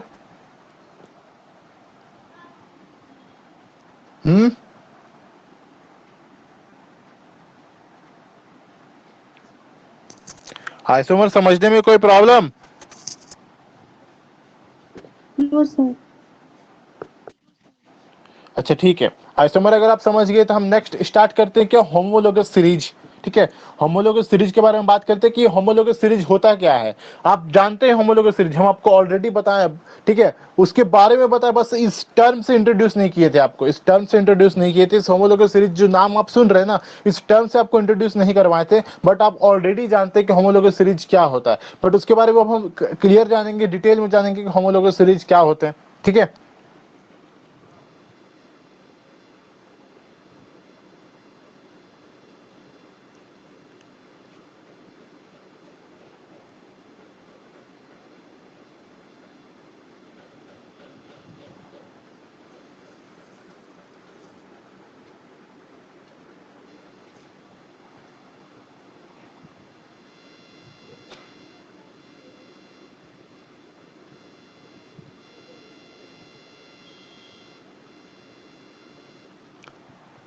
तो देखिए होमोलोगस सीरीज होता क्या है।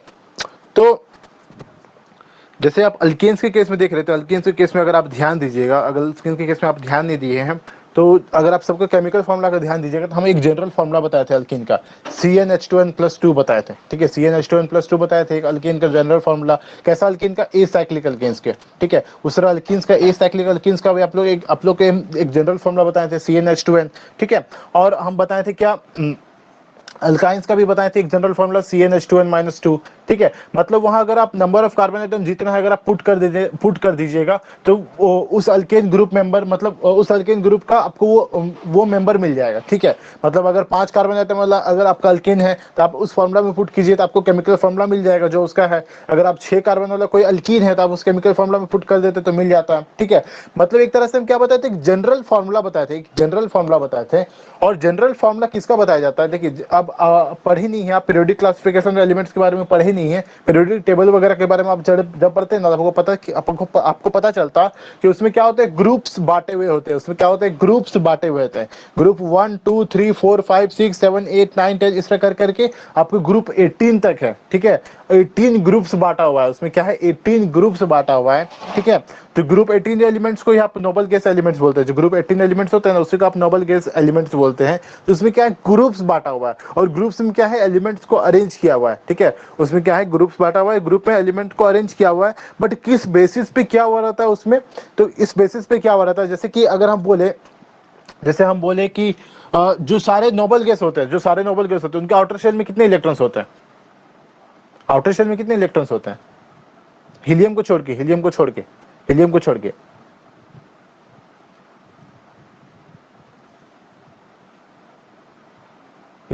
के, जितने भी नोबल गैस होते हैं उसके आउटर शेल में कितने इलेक्ट्रॉन्स होते हैं,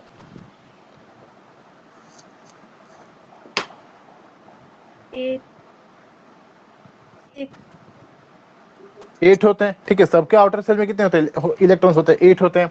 तो उसी तरह अगर आप देखिएगा ना, अगर किसी भी ग्रुप को अगर आप उठा देते हैं, जैसे अगर हम ग्रुप 17 को उठाएं तो ग्रुप 17 में होते हैं हेलोजन्स होते हैं, ठीक है।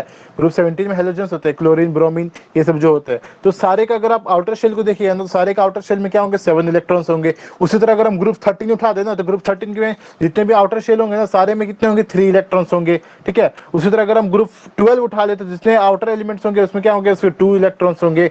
कहने का मतलब उसमें अरेंज किया हुआ रहता है, किस बेसिस पर अरेंज किया हुआ रहता है, उसका जो इलेक्ट्रॉन स्ट्रक्चर है ना, जो इसका इलेक्ट्रॉन स्ट्रक्चर है, उस बेसिस में हम ग्रुप्स और पीरियड्स को बांटे हुए रहते हैं वहां, ठीक है। जो आपका पीरियोडिक टेबल होता है ना, उसमें जो ग्रुप्स बांटा हुआ रहता है, वो किस बेसिस पे बांटा हुआ रहता है, जो उसके आउटर शेल में इलेक्ट्रॉन्स होते हैं, जो उसके इलेक्ट्रॉन स्ट्रक्चर है ना, उस बेसिस पे उसको हम डिस्टिंगाइज करते हैं ग्रुप्स और पीरियड्स में। तो कार्बन कंपाउंड्स में क्या हो जाता है, ना, तो इसमें तो हम इलेक्ट्रॉन स्ट्रक्चर के बेसिस पे तो हम करते नहीं है, ठीक है। इलेक्ट्रॉन स्ट्रक्चर के बेसिस में तो हम यहाँ करते नहीं है, क्योंकि सारे कार्बन एटम है, सब में कार्बन है, चारों सबके वैलेंस शेल में कितने, 4 इलेक्ट्रॉन्स, ये कार्बन है। तो हम क्या करते हैं, बट हमको क्या मिलता है ना, एक सीरीज ऑफ एलिमेंट्स ऐसा मिल जाता है, एक सीरीज ऑफ एलिमेंट्स बोलिए या फिर एक ग्रुप ऑफ एलिमेंट्स बोलिए, ऐसा हमको मिल जाता है जिसके प्रॉपर्टीज हो क्या होते हैं, एक हद तक सिमिलर होते हैं, जिनके प्रॉपर्टीज एक हद तक सिमिलर होते हैं। और एक केमिकल फार्मूला भी अगर आप देखिएगा ना, तो कहीं ना कहीं एक सीक्वेंस में होता है केमिकल फार्मूला। जैसे कि अगर आप देखते हैं, अगर आप मीथेन, इथेन, प्रोपेन, ब्यूटेन, ठीक है, पेंटेन, हेक्सेन, हेप्टेन, सबको अगर आप एक सीरीज में अगर आप लिखते हैं ना, तो सबके अगर आप मतलब केमिकल फार्मूला में, जैसे कि अगर आप देखते हैं, एग्जांपल के लिए हम बोल दे रहे हैं, देखिए अगर हम मीथेन बोलते हैं तो क्या बोलते हैं, CH4। इथेन बोलते हैं तो क्या बोलते हैं, C2H6। प्रोपेन बोलते हैं तो क्या बोलते हैं, C3H8, ठीक है। ब्यूटेन बोलते हैं तो क्या बोलते हैं, C4H10, ठीक है। ये होता है, हमको भी पता है कि ऐसे होता है, इसका सबका नेम होता है। बट इसमें क्या है ना, इसमें एक गौर करने वाला चीज है, ठीक है। एक सेकंड रुकिए।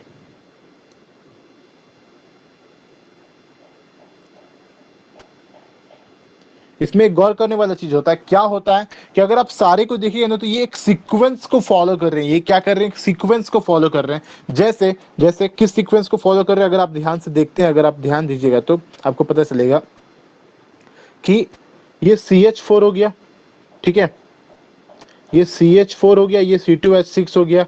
अगर हम पूछे कि इस C2H6 में मतलब CH4 के कंपैरिजन में कितना कार्बन ज्यादा है और कितना हाइड्रोजन ज्यादा है, ठीक है, मतलब कार्बन और हाइड्रोजन का डिफरेंस क्या है C2H6 में और CH4 में, तो आप बोलिएगा कि दोनों में क्या है, CH2, ठीक है। दोनों में क्या बोलिएगा कि अगर आप देखते हैं CH4 में अगर आप एक कार्बन और ऐड कीजिएगा तो वो C2 हो जाएगा, और 2 हाइड्रोजन और ऐड कीजिएगा तो आप क्या बन जाएगा, H6 बन जाएगा, ठीक है। तो इस दोनों में क्या है, एक कार्बन और 2 हाइड्रोजन का डिफरेंस है, ठीक है, एक कार्बन और 2 हाइड्रोजन का डिफरेंस आपको दिखेगा ये चीज।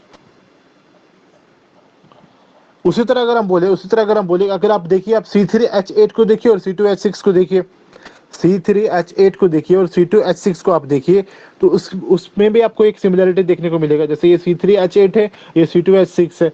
अब अगर आपको हम बोले कि C3H8 और C2H6 में कितने कार्बन और कितने हाइड्रोजन का डिफरेंस है, तो आप देखिएगा इसमें भी क्या है, एक कार्बन और 2 हाइड्रोजन का डिफरेंस है, C2H6 में अगर एक कार्बन ऐड कर दे तो वो C3 बन जाएगा, ठीक है, और अगर दो हाइड्रोजन ऐड कर दे तो H8 बन जाएगा। सिमिलरली अगर आप C4H10 और C3H8 में देखिएगा तो इसमें भी एक कार्बन और दो हाइड्रोजन का डिफरेंस है, ठीक है।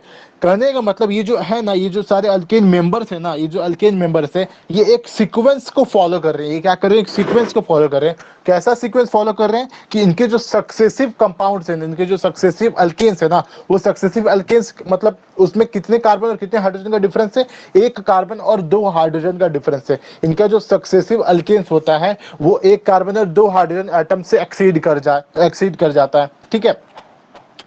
बस इतना ही डिफरेंस होता है, एक CH2 ग्रुप का डिफरेंस होता है। मीथेन में एक CH2 ग्रुप अगर ऐड हो जाता है तो वो इथेन बन जाता है। इथेन में अगर आप CH2 ग्रुप अगर आप ऐड कर देते तो वो आपका प्रोपेन बन जाएगा। प्रोपेन में एक CH2 ग्रुप ऐड कर दीजिएगा तो उसमें क्या बन जाएगा? वो आपका ब्यूटेन बन जाएगा, ठीक है। ये तो अल्कीन का केस, ये तो अल्कीन का बात हुआ। सिमिलरली अगर आप अल्कीन का भी अगर आप देखना चाहें ना, अगर आप अल्कीन का भी देखना चाहें तो उसमें भी कुछ ऐसा ही सीक्वेंस होता है, ठीक है। अगर आप देखिए, अगर आप अल्कीन का देखते हैं,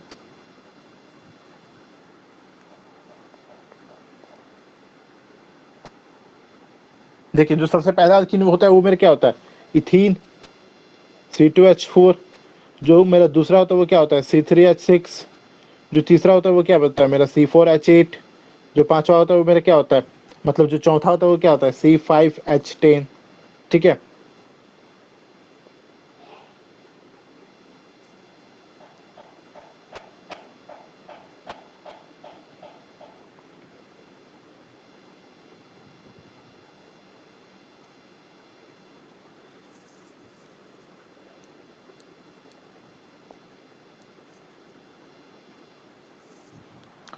अगर आप अल्कीन के केस में भी देखिएगा ना, तो अगर आपको आपको हम बोले कि इसमें मतलब इसका जो सक्सेसिव कंपाउंड है, इसका जो सक्सेसिव जो मतलब अल्कीन है, ठीक है, मतलब C2H4 के बाद जो C3H6 आ रहा है, C3H6 के बाद जो C4H8 आ रहा है, तो इसमें मतलब क्या है? क्या ये किसी सीक्वेंस को फॉलो कर रहा है? क्या ये किसी सीक्वेंस को फॉलो कर रहा है? यस और नो? तो अगर आप देखिएगा इस केस में भी, तो आपको क्या दिखेगा? देखिए हम देखते हैं।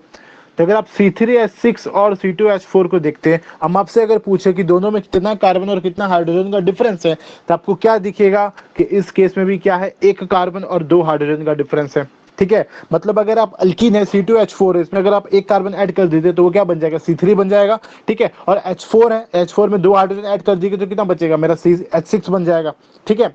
उसी तरह अगर आप देखिए C4H8 को देखिए और C3H6 को देखिए, इस दोनों में भी अगर आप देखते हैं तो आपको क्या मिलेगा?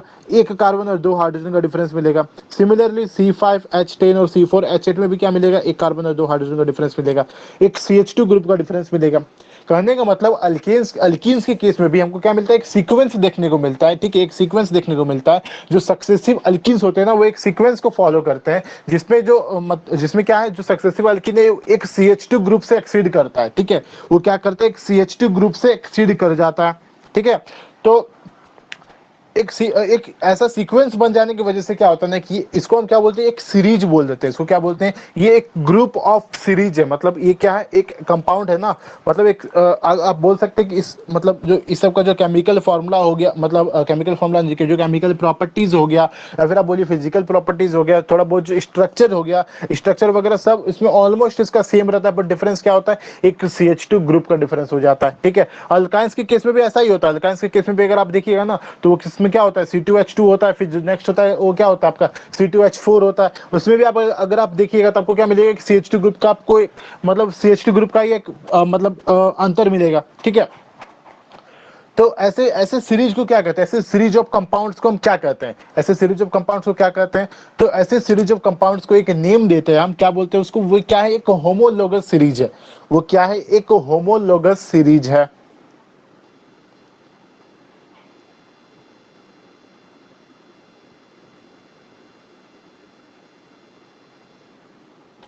Just as all the elements having similar electron structures show similar chemical properties and are placed in the same group of the periodic table, in the same way all the organic compounds having similar structures show similar properties and they are put together in the same group or series. ठीक है, जैसे आप inorganic compounds के case में, जैसे मतलब inorganic compounds के case में जितने भी मतलब और एलिमेंट्स के केस में बोलिए, इनऑर्गेनिक नहीं बोलेंगे, सारे एलिमेंट्स को इस तरह से अरेंज किया जाता है। तो जैसे कि उसके इलेक्ट्रॉन स्ट्रक्चर के बेसिस पे हम उसको क्या कहते हैं, पीरियोडिक टेबल में मतलब एक सेम ग्रुप में उसको हम मतलब अरेंज करते हैं, ठीक है। जैसे कि हम मतलब पीरियोडिक टेबल में क्या करते हैं, इलेक्ट्रॉन स्ट्रक्चर के बेसिस पे हम क्या मानते हैं कि अगर इसका इलेक्ट्रॉन स्ट्रक्चर सेम है, मतलब अगर सबका अगर वैलेंसी सेम है, वैलेंस सेल में अगर सेम नंबर ऑफ इलेक्ट्रॉन्स है, तो इनके जो प्रॉपर्टीज होते हैं ना, उनके जो प्रॉपर्टीज होते हैं वो मतलब एक हद तक प्रॉपर्टीज इनका सेम होता है, ठीक है। एक हद तक इनका प्रॉपर्टी सेम होता है। अगर प्रॉपर्टी वेरी भी करता है ना, अगर प्रॉपर्टी इसका वेरी भी करता है तो एक सीक्वेंस में वेरी करता है, प्रॉपर्टी वेरी भी करता है ना तो एक सीक्वेंस में इसका वेरी करता है। जैसे अगर आप देखिएगा आयनाइजेशन पोटेंशियल के बारे में देखिएगा, अगर आप इलेक्ट्रोनेगेटिविटी के बारे में देखिएगा, तो वो है ना तो ग्रुप में मतलब एक सीक्वेंस में इंक्रीज करता है, एक ऑर्डर में इंक्रीज करता है, ठीक है। कि जो मतलब पहला वाला मतलब पहला ग्रुप एलिमेंट हुआ, दूसरा मतलब तीसरा, इस तरह अगर आप डाउनवर्ड जाते हैं अपवर्ड जाते हैं तो उसमें मतलब जो ये सब के जो बोले इलेक्ट्रोनेगेटिविटी, आयनाइजेशन पोटेंशियल बोले, ये सब एक सीरीज में एक ऑर्डर में वेरी करता है, ठीक है। तो बेसिकली कहने का मतलब क्या है कि पीरियोडिक टेबल में क्या करते हैं, जिस तरह हम इलेक्ट्रॉन स्ट्रक्चर को देख के हम ये मानते हैं कि इनके केमिकल प्रॉपर्टीज सेम है और उनको सेम ग्रुप में हम रखते हैं। सिमिलरली ऑर्गेनिक कंपाउंड्स में क्या होता है, वैसे मतलब वैसे कंपाउंड्स जिनका स्ट्रक्चर सेम होता है, all the organic compounds having similar structure, same नहीं बोलेंगे, सिमिलर स्ट्रक्चर होते हैं, उनके जो केमिकल प्रॉपर्टीज होते हैं, उनके जो केमिकल प्रॉपर्टीज होते हैं वो एक हद तक सेम होते हैं और उनको एक सेम ग्रुप या फिर सेम सीरीज में डालते हैं, सेम सीरीज में रखते हैं।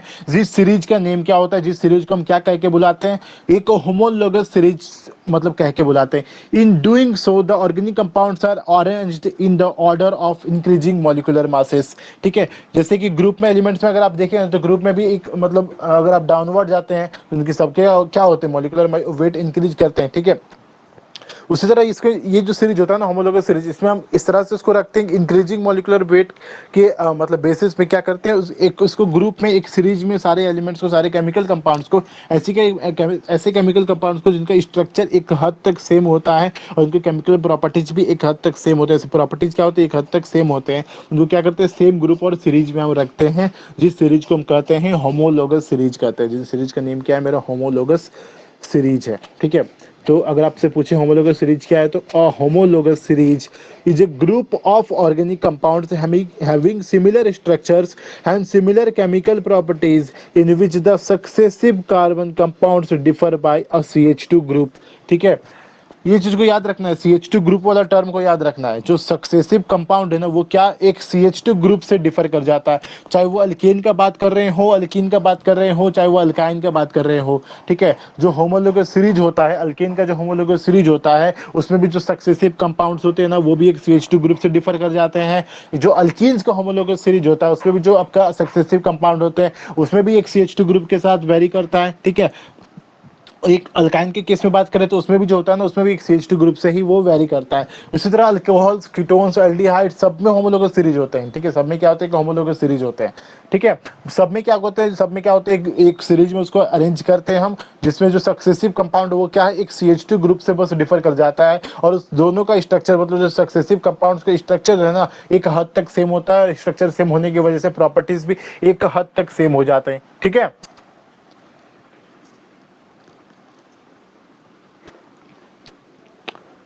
एग्जाम्पल्स, होमोलोगस सीरीज के एग्जाम्पल्स तो हम ऑलरेडी बता चुके हैं। जो हम जनरल फॉर्मूला जो बताए थे, ठीक है, जनरल फॉर्मूला जो बताए थे ना CnH2n+2 अल्कीन का, वो बेसिकली हम क्या बताए थे उसका मतलब इस जनरल फॉर्मूला कहने का मतलब क्या होता है, आप अगर पुट कीजिएगा, अगर आप नंबर ऑफ कार्बन एटम कितना भी पुट कीजिए, जैसे अगर आप 7 पुट करते हैं तो हमको उस होमोलोगस सीरीज का उस 7th मेंबर मिल जाएगा कौन सा होता है, ठीक है।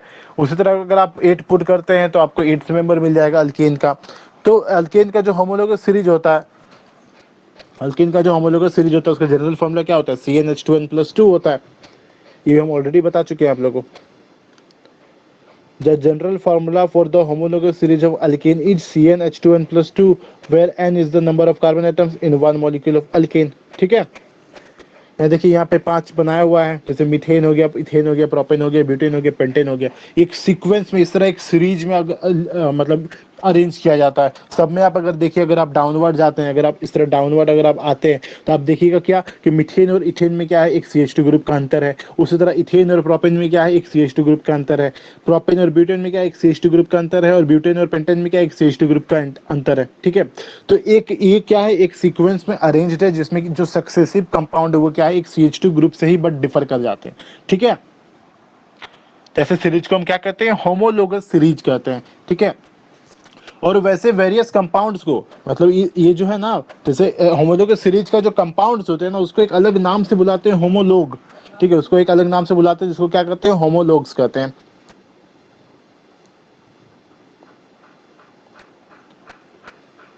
The various organic compounds of a homologous series are called homologues. इसको क्या कहते हैं, हम homologues कहते हैं।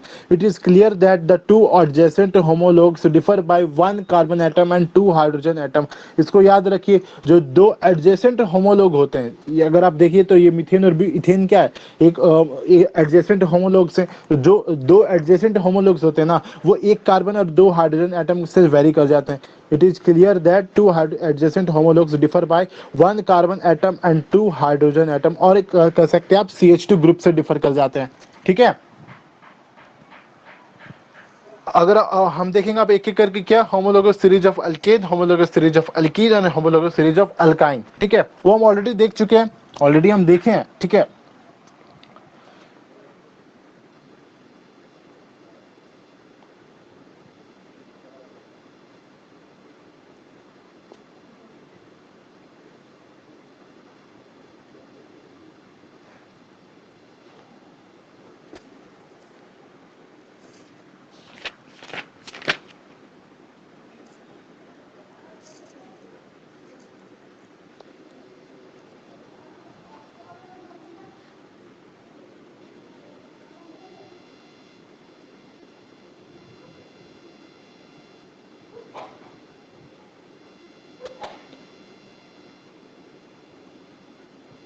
देखिए अल्केन का अगर होमोलोगस सीरीज में बात करें तो अल्केन का होमोलोगस सीरीज का जो फर्स्ट मेंबर होता है, ठीक है, ये चीज आप लोग को हम बताए थे, पहले ही हम बता चुके हैं ऑलरेडी कि अल्केन का जो फर्स्ट मेंबर होता है उसमें क्या होता है, एक कार्बन होते हैं। ठीक है, जिसको हम मीथेन बोलते हैं। जो अल्केन का सेकंड मेंबर होता है उसको क्या बोलते हैं, इथेन बोलते हैं। जो थर्ड मेंबर होता है इसमें 3 कार्बन होते हैं उसको हम, ठीक है, उसको हम प्रोपेन बोलते हैं। तो ये होमोलोगस सीरीज में भी बात हो गया। ठीक है, आपको पूछे कि अल्केन का होमोलोगस सीरीज का फर्स्ट मेंबर कौन होता है, तो आपको बोलना फर्स्ट मेंबर वो होता है जिसमें एक कार्बन होता है, जिसको हम क्या बोलते हैं, मीथेन बोलते हैं। ठीक है, अगर आप पूछे कि अल्केन का जो मतलब होमोलोगस सीरीज का फिफ्थ मेंबर बताओ, डायरेक्ट ऐसा क्वेश्चन पूछा जाता है, क्वेश्चन ऐसा डायरेक्ट पूछा जाता है कि होमो मतलब अल्केन के होमोलोगस सीरीज का 7th मेंबर का नाम क्या है। ठीक है, आप तो अल्केन के केस में तो सिंपल होता है, अगर 7th मेंबर का नाम बोल रहे हैं, 7th मेंबर बोल रहे हैं, इसका मतलब वो क्या है, 7 कार्बन एटम होगा। बट अल्कीन और अल्काइन के केस में डिफर कर जाता है। ठीक है, क्योंकि अल्कीन कहाँ से स्टार्ट होता है, 2 कार्बन से स्टार्ट होता है। तो अगर आप 7th मेंबर का बात कीजिएगा, इसका मतलब क्या है, उसमें 8 कार्बन मौजूद है। ठीक है, ये सब चीज हम ऑलरेडी बताए थे आप लोग को। हम बात करते हैं कैरेक्टरिस्टिक्स का, हम बोल रहे हैं कि उसके प्रॉपर्टी सेम हो जाता है। हम क्या बोल रहे हैं, होमोलोगस सीरीज को हम मतलब बोल कैसे रहे हैं कि ऐसे कंपाउंड जिनका स्ट्रक्चर मतलब सिमिलर होता है ना, सिमिलर स्ट्रक्चर होने की वजह से क्या होता है, उसके प्रॉपर्टीज भी होते हैं ना, वो सेम हो जाते हैं। ठीक है, तो मतलब क्या कैरेक्टरिस्टिक्स क्या मिलेगा, जो होमोलोग्स होते हैं, जो होमोलोगस सीरीज के जो मेंबर्स है, जो कंपाउंड्स है, उसमें क्या ऐसे सिमिलर कैरेक्टरिस्टिक्स देखने को मिलते हैं। ठीक है, तो कैरेक्टरिस्टिक्स ऑफ होमोलोगस सीरीज, क्या कैरेक्टरिस्टिक्स हमको देखने को मिलता है। तो सबसे पहला कैरेक्टरिस्टिक्स क्या है, सबसे पहला कैरेक्टरिस्टिक्स क्या है कि होमोलोगस सीरीज को एक जनरल फार्मूला से हम रिप्रेजेंट करते हैं। ठीक है, होमोलोगस सीरीज को क्या करते हैं, जनरल फार्मूला से रिप्रेजेंट करते हैं। जो CnH2n+2 हम बोले थे ना, वो क्या है, अल्केन के होमोलोगस सीरीज का जनरल फार्मूला है। ठीक है, उसी तरह हम CnH2n जो बोलते हैं ना, वो क्या है, अल्कीन के जनरल फार्मूला का मतलब अल्कीन के होमोलोगस सीरीज का जनरल फार्मूला है। उसी तरह अगर हम बोले कि CnH2n-2 है ना, वो क्या है, आपका अल्काइन का जो होमोलोगस सीरीज है ना, उसका जनरल फार्मूला है। ठीक है, ये हो गया पहला पॉइंट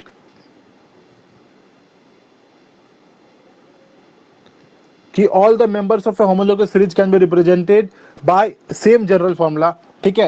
होमोलोगस सीरीज के जितने भी आपके मेंबर्स रहेंगे ना, सारे को हम सेम जनरल फॉर्मूला से रिप्रेजेंट कर सकते हैं। जैसे आप मीथेन को भी आप CnH2n+2 के फॉर्मूला में आप लिख सकते हैं, ठीक है। मतलब आप अगर देखिएगा मीथेन को, तो उसमें भी क्या है, वो CnH2n+2 के मतलब क्राइटेरिया को फुलफिल करता है, ठीक है। उसमें एक कार्बन है, अगर आप n को 1 पुट करते हैं तो आपको क्या मतलब हाइड्रोजन कितना हो जाएगा, 2 × 1 2 + 2 4 मतलब CH4। अगर आप उसके मेंबर को, किसी भी मेंबर को उठाते हैं ना एक होमोलोगस सीरीज का, तो वो उस होमोलोगस सीरीज का जो जनरल फॉर्मूला है ना उसको सेटिस्फाई करेगा, ठीक है। ये हुआ मेरा पहला कैरेक्टरिस्टिक्स, ये वो क्या हुआ मेरा पहला कैरेक्टरिस्टिक्स। दूसरा क्या हुआ, any two adjacent homologs differ by one carbon atom and two hydrogen atom in their molecular formula। ये चीज भी अभी हम देखें कि होमोलोगस सीरीज में, मतलब अगर होमोलोग्स के बारे में बात करते हैं तो किसी दो एडजेसेंट होमोलोग्स के बीच में एक कार्बन और दो हाइड्रोजन एटम का डिफरेंस होगा। उनकी जो मॉलिक्यूलर फॉर्मूले होंगे ना, दो एडजेसेंट होमोलोग्स के जो मॉलिक्यूलर फॉर्मूले होंगे उसमें क्या होंगे, एक कार्बन और दो हाइड्रोजन एटम का ही डिफरेंस होगा। मतलब क्या होगा, एक CH2 ग्रुप का डिफरेंस होगा, ठीक है। मतलब क्या होगा, एक CH2 ग्रुप का डिफरेंस होगा, differ by a CH2 group, ठीक है। ये क्या हुआ मेरा दूसरा प्रॉपर्टी हुआ, ठीक है। तीसरा तीसरा क्या प्रॉपर्टी हुआ, the difference in the molecular masses of any two homologs is 14 atomic mass unit. अब ऑब्वियस सा बात है, अगर एक CH2 ग्रुप से वेरी करता है, अगर आप ये जो एक होमोलोगस सीरीज का दो एडजेसेंट अगर होमोलोग से अगर अब एक CH2 ग्रुप से डिफर करता है, इसका मतलब उसका जो मॉलिक्यूलर मास है ना, वो मतलब इंक्रीज किस बेसिस पे इंक्रीज कर रहा है। अगर आप देखना चाहें, अगर आप कार्बन का अगर आप देखते हैं तो कार्बन का कितना होता है, 12 होता है, ठीक है। जो मॉलिक्यूलर वेट होता है, एटॉमिक वेट होता है कार्बन का कितना होता है, 12 होता है। और हाइड्रोजन का 1 होता है, तो दो हाइड्रोजन है तो 1 × 2 हो गया 2, मतलब 12 + 2 कितना, 14, ठीक है। मतलब क्या, इसके जो मॉलिक्यूलर फॉर्मूले होंगे, इनके जो मॉलिक्यूलर वेट होंगे, सॉरी मॉलिक्यूलर फॉर्मूले नहीं, मॉलिक्यूलर जो वेट होंगे दो होमोलॉग्स का, वो कितना से डिफर करेगा, 14U से डिफर करेगा, 14U से डिफर करेगा, ठीक है। मतलब 14 एटॉमिक मास से यूनिट से डिफर करेगा। ऑब्वियस बात है, इतना से इसको डिफर करना ही है, क्योंकि दोनों के मॉलिक्यूलर फॉर्मूला में क्या एक CH2 ग्रुप का डिफरेंस है। तो अगर एक CH2 ग्रुप का दोनों का मॉलिक्यूलर फॉर्मूला में डिफरेंस है, इसका मतलब दोनों का मॉलिक्यूलर वेट में क्या होगा, एक 14U मतलब 14U मतलब एटॉमिक मास यूनिट का ही डिफरेंस होगा, ठीक है। दोनों को मॉलिक्यूलर मास में मासेस में क्या होगा, 14U का ही डिफरेंस होगा, ठीक है। ये हुआ मेरा क्या, तीसरा कैरेक्टरिस्टिक्स,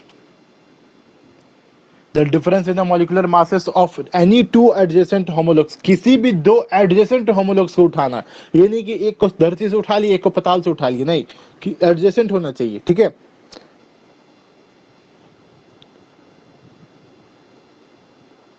कितना होता है वो, 14U होता है, ठीक है। चौथा मेरा क्या हुआ, चौथा कि all the compounds of a homologous series show similar chemical properties। एक होमोलोगस सीरीज के जितने भी कंपाउंड्स होते हैं ना, उनकी केमिकल प्रॉपर्टीज सेम हम नहीं बोल रहे, हम सिमिलर बोल रहे हैं, ठीक है। उनके जो केमिकल प्रॉपर्टीज होते हैं वो एक तरह से सिमिलर होते हैं। हमको पढ़ना है यहाँ डिटेल में, ठीक है। कार्बन एंड इस कंपाउंड में जो फिजिकल प्रॉपर्टीज, केमिकल प्रॉपर्टीज हमको पढ़ना है, कितने तरह के वो रिएक्शन शो करते हैं, सारे के बारे में एक एक करके हमको पढ़ना है, ठीक है। उस समय हम जानेंगे डिटेल में, ठीक है। अभी बस आप इतना समझ लीजिए कि एक होमोलोगस सीरीज में जितने भी कंपाउंड्स होते हैं वो क्या करते हैं, सिमिलर केमिकल प्रॉपर्टीज को शो करते हैं। क्या करते हैं वो, सिमिलर केमिकल प्रॉपर्टीज को शो करते हैं। For example, all the compounds of an alkane series like methane, ethane, propane etcetera undergo substitution reactions with chlorine. ये एग्जांपल हो गया। अभी आप नहीं जानते सब्स्टिट्यूशन रिएक्शंस क्या होता है, वो हम देखेंगे बाद में। मतलब एक होमोलोग, जैसे कि एग्जांपल के लिए बोला कि अल्केन सीरीज के जितने भी आपके कंपाउंड्स होते हैं, जैसे मीथेन हो गया, इथेन हो गया, प्रोपेन हो गया, ये क्लोरीन के साथ सब्स्टिट्यूशन रिएक्शंस में पार्टिसिपेट करते हैं, ठीक है। कहने का मतलब एक होमोलोगस सीरीज के जितने भी कंपाउंड्स होते हैं ना, वो क्या करते हैं, सिमिलर केमिकल प्रॉपर्टीज शो करते हैं। क्या करते हैं, सिमिलर केमिकल प्रॉपर्टीज शो करते हैं, ठीक है। और last one the fifth wala, the members of a homologous series show a gradual change in their physical properties with increase in molecular mass। अब देखिए, मॉलिक्यूलर मास बढ़ जाने की वजह से क्या होता है, इनके फिजिकल प्रॉपर्टीज में चेंजेस आ जाते हैं, ठीक है। फिजिकल प्रॉपर्टीज में चेंज आ जाता है, बट कैसा चेंज आता है, ग्रेजुअल चेंज आता है। कैसा चेंज आता है, ग्रेजुअल चेंज आता है। ग्रेजुअल चेंज करने का मतलब क्या है, एक ऑर्डर में इनके फिजिकल प्रॉपर्टीज चेंज करते हैं, ठीक है। एक ऑर्डर में चेंज करते हैं। जैसे अगर हम बात करें, अगर CH4 हुआ, C2H6 हुआ, ठीक है, C4H10 हुआ, तो अगर इस सीक्वेंस में अगर हम जाएंगे ना, तो हम क्या देखेंगे, अगर चलिए हम बात करते हैं, अगर मेल्टिंग पॉइंट का बात करते हैं, बॉइलिंग पॉइंट का बात करते हैं, तो मेल्टिंग पॉइंट और बॉइलिंग पॉइंट जो वेरी करेगा ना, इस देगा। मीथेन का बॉइलिंग पॉइंट मेल्टिंग पॉइंट कुछ और होता होगा, मेल्टिंग पॉइंट तो नहीं चलिए। इसी तरह अगर आप देखिएगा तो इथेन और सॉरी इसको C4 लिख दिए,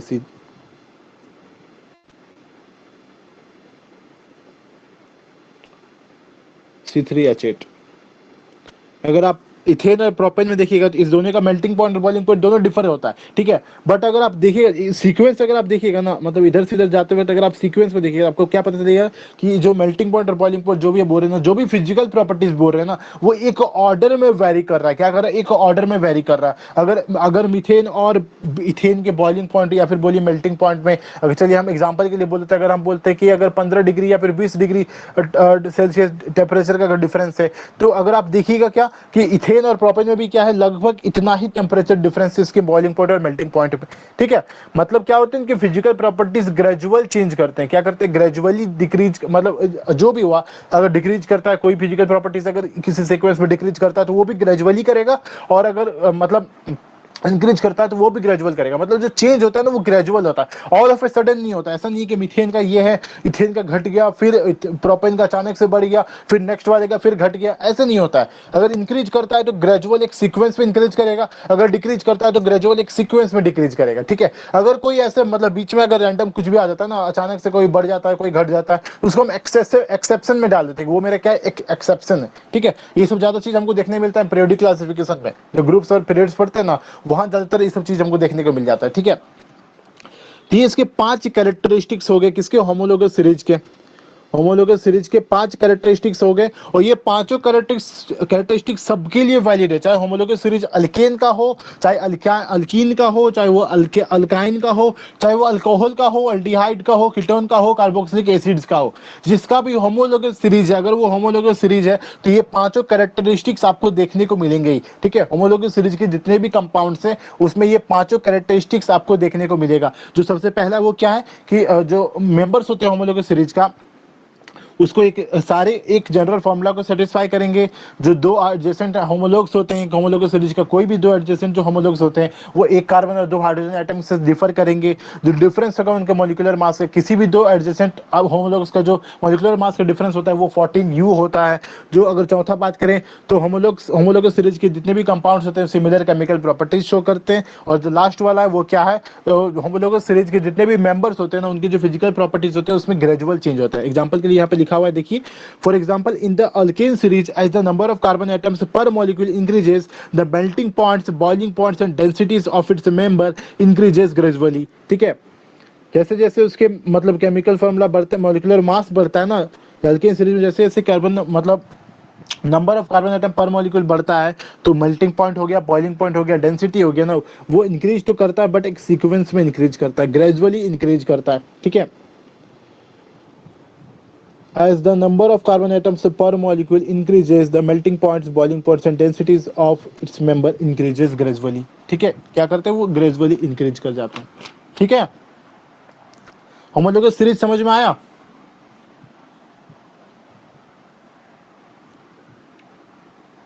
इसको याद रखना होमोलोगस सीरीज का, ठीक है। हम अल्केन का बताएं, इसी तरह अल्कीन का भी होता है होमोलोगस सीरीज, जिसका जनरल फॉर्मूला क्या होता है? CnH2n होता है, ठीक है। वो भी इस पांचों कैरेक्टरिस्टिक्स को शो करेगा। हाँ, बात इस चीज को याद रखिएगा कि अल्कीन का होमोलोगस सीरीज जो होता है ना, उसका फर्स्ट मेंबर कौन होता है? जिसमें दो कार्बन एटम होते हैं, ठीक है। उसके फर्स्ट मेंबर कौन होता है? जिसमें दो कार्बन एटम होते हैं। तो अगर आपको कोई पूछे कि व्हाट इज द मतलब जो सेवंथ मेंबर है, ठीक है, what is the seventh member of homologous series of alkyne, alkyne का जो होमोलोगस सीरीज उसका सेवंथ मेंबर होगा वो क्या होगा, कौन सा होगा? तो आपको पता है कि जो फर्स्ट मेंबर होता है उसमें क्या होता है? दो कार्बन होता है। तो जो सेवंथ मेंबर होगा उसमें क्या होगा? 8 कार्बन होगा। सिमिलरली अल्काइन के केस में भी होता है। इससे पूछा जाता है, कंफ्यूज हो जाते हैं और गलती कर देते हैं। आपको पूछता है कि अल्काइन का जो होमोलोगस सीरीज है उसमें जो फिफ्थ मेंबर है उसका बताओ, फिफ्थ मेंबर कौन सा है? तो आप जब आप बोलिएगा फिफ्थ मेंबर मतलब 5 कार्बन, आप 5 कार्बन लिख के आ जाइएगा, ठीक है। वो गलती हो जाएगा, क्योंकि आप लोग को वो ध्यान रखना है कि फर्स्ट मेंबर कौन सा होता है अल्कीन और अल्काइन के केस में, जिसमें दो कार्बन होते हैं, ठीक है। तो दो कार्बन आप पहला मेंबर उसको लिख दिए, उसके बाद होमोलोगस सीरीज को बनाना, जैसे आप सीरीज को बना दीजिए, CH2 ग्रुप को ऐड करते रहिए, आपको एक पूरा होमोलोगस सीरीज बन जाएगा। मतलब उसके बाद मतलब अगर फिफ्थ मेंबर पूछ रहे तो फिफ्थ मेंबर देख के बताइए कौन सा, आप डायरेक्ट लिख दीजिए। या फिर सबसे आसान क्या होता है? सबसे आसान क्या होता है? अगर आपको सिक्स्थ मेंबर पूछ रहा है, सेवंथ मेंबर पूछ रहा है, ठीक है, नहीं, वो आसान नहीं होता है, वो गलती कीजिएगा अगर आप जनरल फॉर्मूला में पुट कीजिएगा। हाँ, आपको ये याद रखना, मतलब अगर अल्कीन का अगर फिफ्थ मेंबर बोल रहा है, ठीक है, आप जनरल फॉर्मूला आप जानते हैं CnH2n, तो आप क्या बोलिएगा कि फिफ्थ मेंबर मतलब 5 कार्बन पुट कर दो। गलती, 5 कार्बन नहीं होता है, उसमें क्या होता है 6 कार्बन होता है। आपको अगर ये याद है कि इसके मतलब किस मेंबर में कितना कार्बन होता है, आप डायरेक्ट जनरल फॉर्मूला में पुट कीजिए, आपको फॉर्मूला निकल के आ जाएगा। ठीक है, ये सब चीज याद रखना है, ये सब चीज गलती होता है, बहुत माइनर सा चीजें आप गलती करके आते हैं और मार्क्स लूज करते हैं। ठीक है, ये सब चीज याद रखना, आपको गलती नहीं करना ये सब चीज, ठीक है ना। ठीक है, यस सर। हाँ, तो होमोलॉगस सीरीज के बारे में हो गया। नेक्स्ट हमको बताना है फंक्शनल ग्रुप, बट आज नहीं बताएंगे हम फंक्शनल ग्रुप के बारे में। फंक्शनल ग्रुप के बारे में हम आज नहीं बताएंगे। आज बस एक ब्रीफ में इंट्रोडक्शन दे देते हैं कि फंक्शनल ग्रुप होता है क्या है। ठीक है, एक ब्रीफ में हम इंट्रोडक्शन दे देते हैं कि फंक्शनल ग्रुप होता है क्या है। देखिए, पहले इसका अगर आप नाम देखिएगा कि इसका नाम ही क्या है, फंक्शनल ग्रुप। इसका नाम क्या है, इसका फंक्शनल ग्रुप। कहने का मतलब एक ऐसा ग्रुप जो क्या करता है ना, मतलब अगर कार्बन कंपाउंड में अगर मतलब अगर किसी भी कार्बन कंपाउंड में अगर वैसे ग्रुप का अगर एडिशन हो जाता है, ठीक है, अगर वैसा ग्रुप अगर ऐड हो जाता है, ठीक है, ग्रुप कहने का मतलब क्या, मतलब एटम्स का अरेंजमेंट हो सकता है, मॉलिक्यूल, बेसिकली वो मॉलिक्यूल ग्रुप ऑफ एटम्स हो सकते हैं। ठीक है, एक एटम भी हो सकता है, ग्रुप ऑफ एटम भी हो सकता है। ठीक है, हम ग्रुप बोल रहे हैं, इसका मतलब ये नहीं कि मतलब एक से ज्यादा एटम होगा, एक एटम भी हो सकता है, जैसे कि हेलोजन ग्रुप होता है, हेलोजन ग्रुप में एक एटम ही आता है। ठीक है, मतलब एक्सटर्नल एटम होता है, एक्सटर्नल एटम होता है। वो क्या करता है ना, जैसे ही कार्बन कंपाउंड्स में आके मतलब ऐड हो जाता है, मतलब ऐड हो जाने से क्या होता है ना, उस कार्बन कंपाउंड का मतलब फंक्शंस हो गया, उसके प्रॉपर्टीज हो गया ना, उसके प्रॉपर्टीज में चेंजेस ला देता है। ठीक है, उसके प्रॉपर्टीज में चेंजेस आ जाते हैं। ठीक है, तो ऐसे ग्रुप ऑफ एलिमेंट जिसके मतलब ऐड हो जाने की वजह से, उस केमिकल कंपाउंड का, उस कार्बन कंपाउंड का, उस हाइड्रोकार्बन का प्रॉपर्टीज में या फिर आप बोलिए फंक्शंस में चेंजेस आ जा रहे हैं। ठीक है, वो ज्यादा रिएक्टिव हो जाता है। ठीक है, और ज्यादा उसको रिएक्टिव बन जाता है, कहने का मतलब उसके प्रॉपर्टीज में और ज्यादा वो चेंजेस ले आ रहे हैं, उसके फंक्शंस में चेंज आ जा रहा है। तो वैसा ग्रुप्स को हम क्या कहते हैं, उसके फंक्शनल ग्रुप्स कहते हैं। वैसे ग्रुप्स को क्या कहते हैं, फंक्शनल ग्रुप कहते हैं। ठीक है, an atom or a group of atoms which makes a carbon compound और बोलिए इन मतलब और कहिए organic compound reactive and decides its properties or functions is called a functional group। वैसा एटम और ग्रुप ऑफ एटम्स जो कि एक कार्बन कंपाउंड को या फिर बोलिए एक ऑर्गेनिक कंपाउंड को ज्यादा रिएक्टिव बना देता है और उसके प्रॉपर्टीज कहिए या फिर बोलिए उसके फंक्शंस कहिए, उसको डिसाइड करता है, चेंजेस ले आता है उसमें, वैसे एटम्स और ग्रुप ऑफ एटम्स को हम क्या कहते हैं, फंक्शनल ग्रुप्स कहते हैं। ठीक है, उसको क्या कहते हैं, फंक्शनल ग्रुप्स कहते हैं। ऐसे आपको वेरियस फंक्शनल ग्रुप्स देखने को मिलेंगे, जैसे कि हैलोजन ग्रुप हो गया, अल्कोहल ग्रुप हो गया, कार्बोक्सिलिक एसिड्स का ग्रुप हो गया, एल्डिहाइड्स का ग्रुप हो गया, कीटोन्स का ग्रुप्स हो गया। ठीक है, ये सब वेरियस फंक्शनल ग्रुप्स के नेम है, ये सब के बारे में हमको एक एक करके जानना है। ठीक है, उसका नेमिंग भी जानना है। तो ये सब चीज हम नेक्स्ट क्लास में डिस्कस करेंगे फंक्शनल ग्रुप के बारे में। आज के क्लास में अगर कोई डाउट है तो बोलिए, फिर से हम रिपीट कर देंगे। आइसोमर्स में कोई डाउट है, आइसोमेरिज्म में कोई डाउट है, होमोलोगस सीरीज समझने में कोई डाउट है तो बोलिए, हम रिपीट कर देंगे।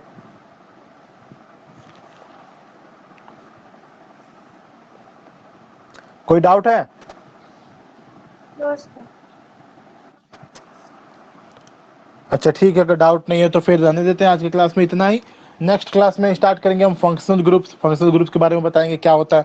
अब नेक्स्ट क्लास कल नहीं होगा, कल कुछ पर्सनल रीजन की वजह से हम क्लास नहीं रख पाएंगे, तो नेक्स्ट क्लास कल नहीं होगा। क्लास जब भी होगा हम इन्फॉर्म कर देंगे आपको ग्रुप में, उसमें आ जाइएगा। हम स्टार्ट क्या करेंगे, फंक्शनल ग्रुप्स के बारे में स्टार्ट करेंगे, एक एक करके हम देखेंगे फंक्शनल ग्रुप्स देखेंगे। उसके बाद मतलब एक एक का स्ट्रक्चर देखेंगे, अल्कोहल का स्ट्रक्चर कैसा होता है, मतलब क्या होता है क्या नहीं होता है। ठीक है, बेसिकली वो क्या है, एटम्स और ग्रुप ऑफ एटम्स। अगर एटम्स है तो कैसे हैं, ग्रुप ऑफ एटम्स है तो कैसा उसका स्ट्रक्चर क्या है नहीं है, कैसे प्रॉपर्टीज में चेंजेस आ जाता है नहीं आ जाता है, वो सब करके एक एक करके हमको देखना है। ठीक है, बट आज ही देखेंगे, नेक्स्ट क्लास में देखेंगे। ठीक है।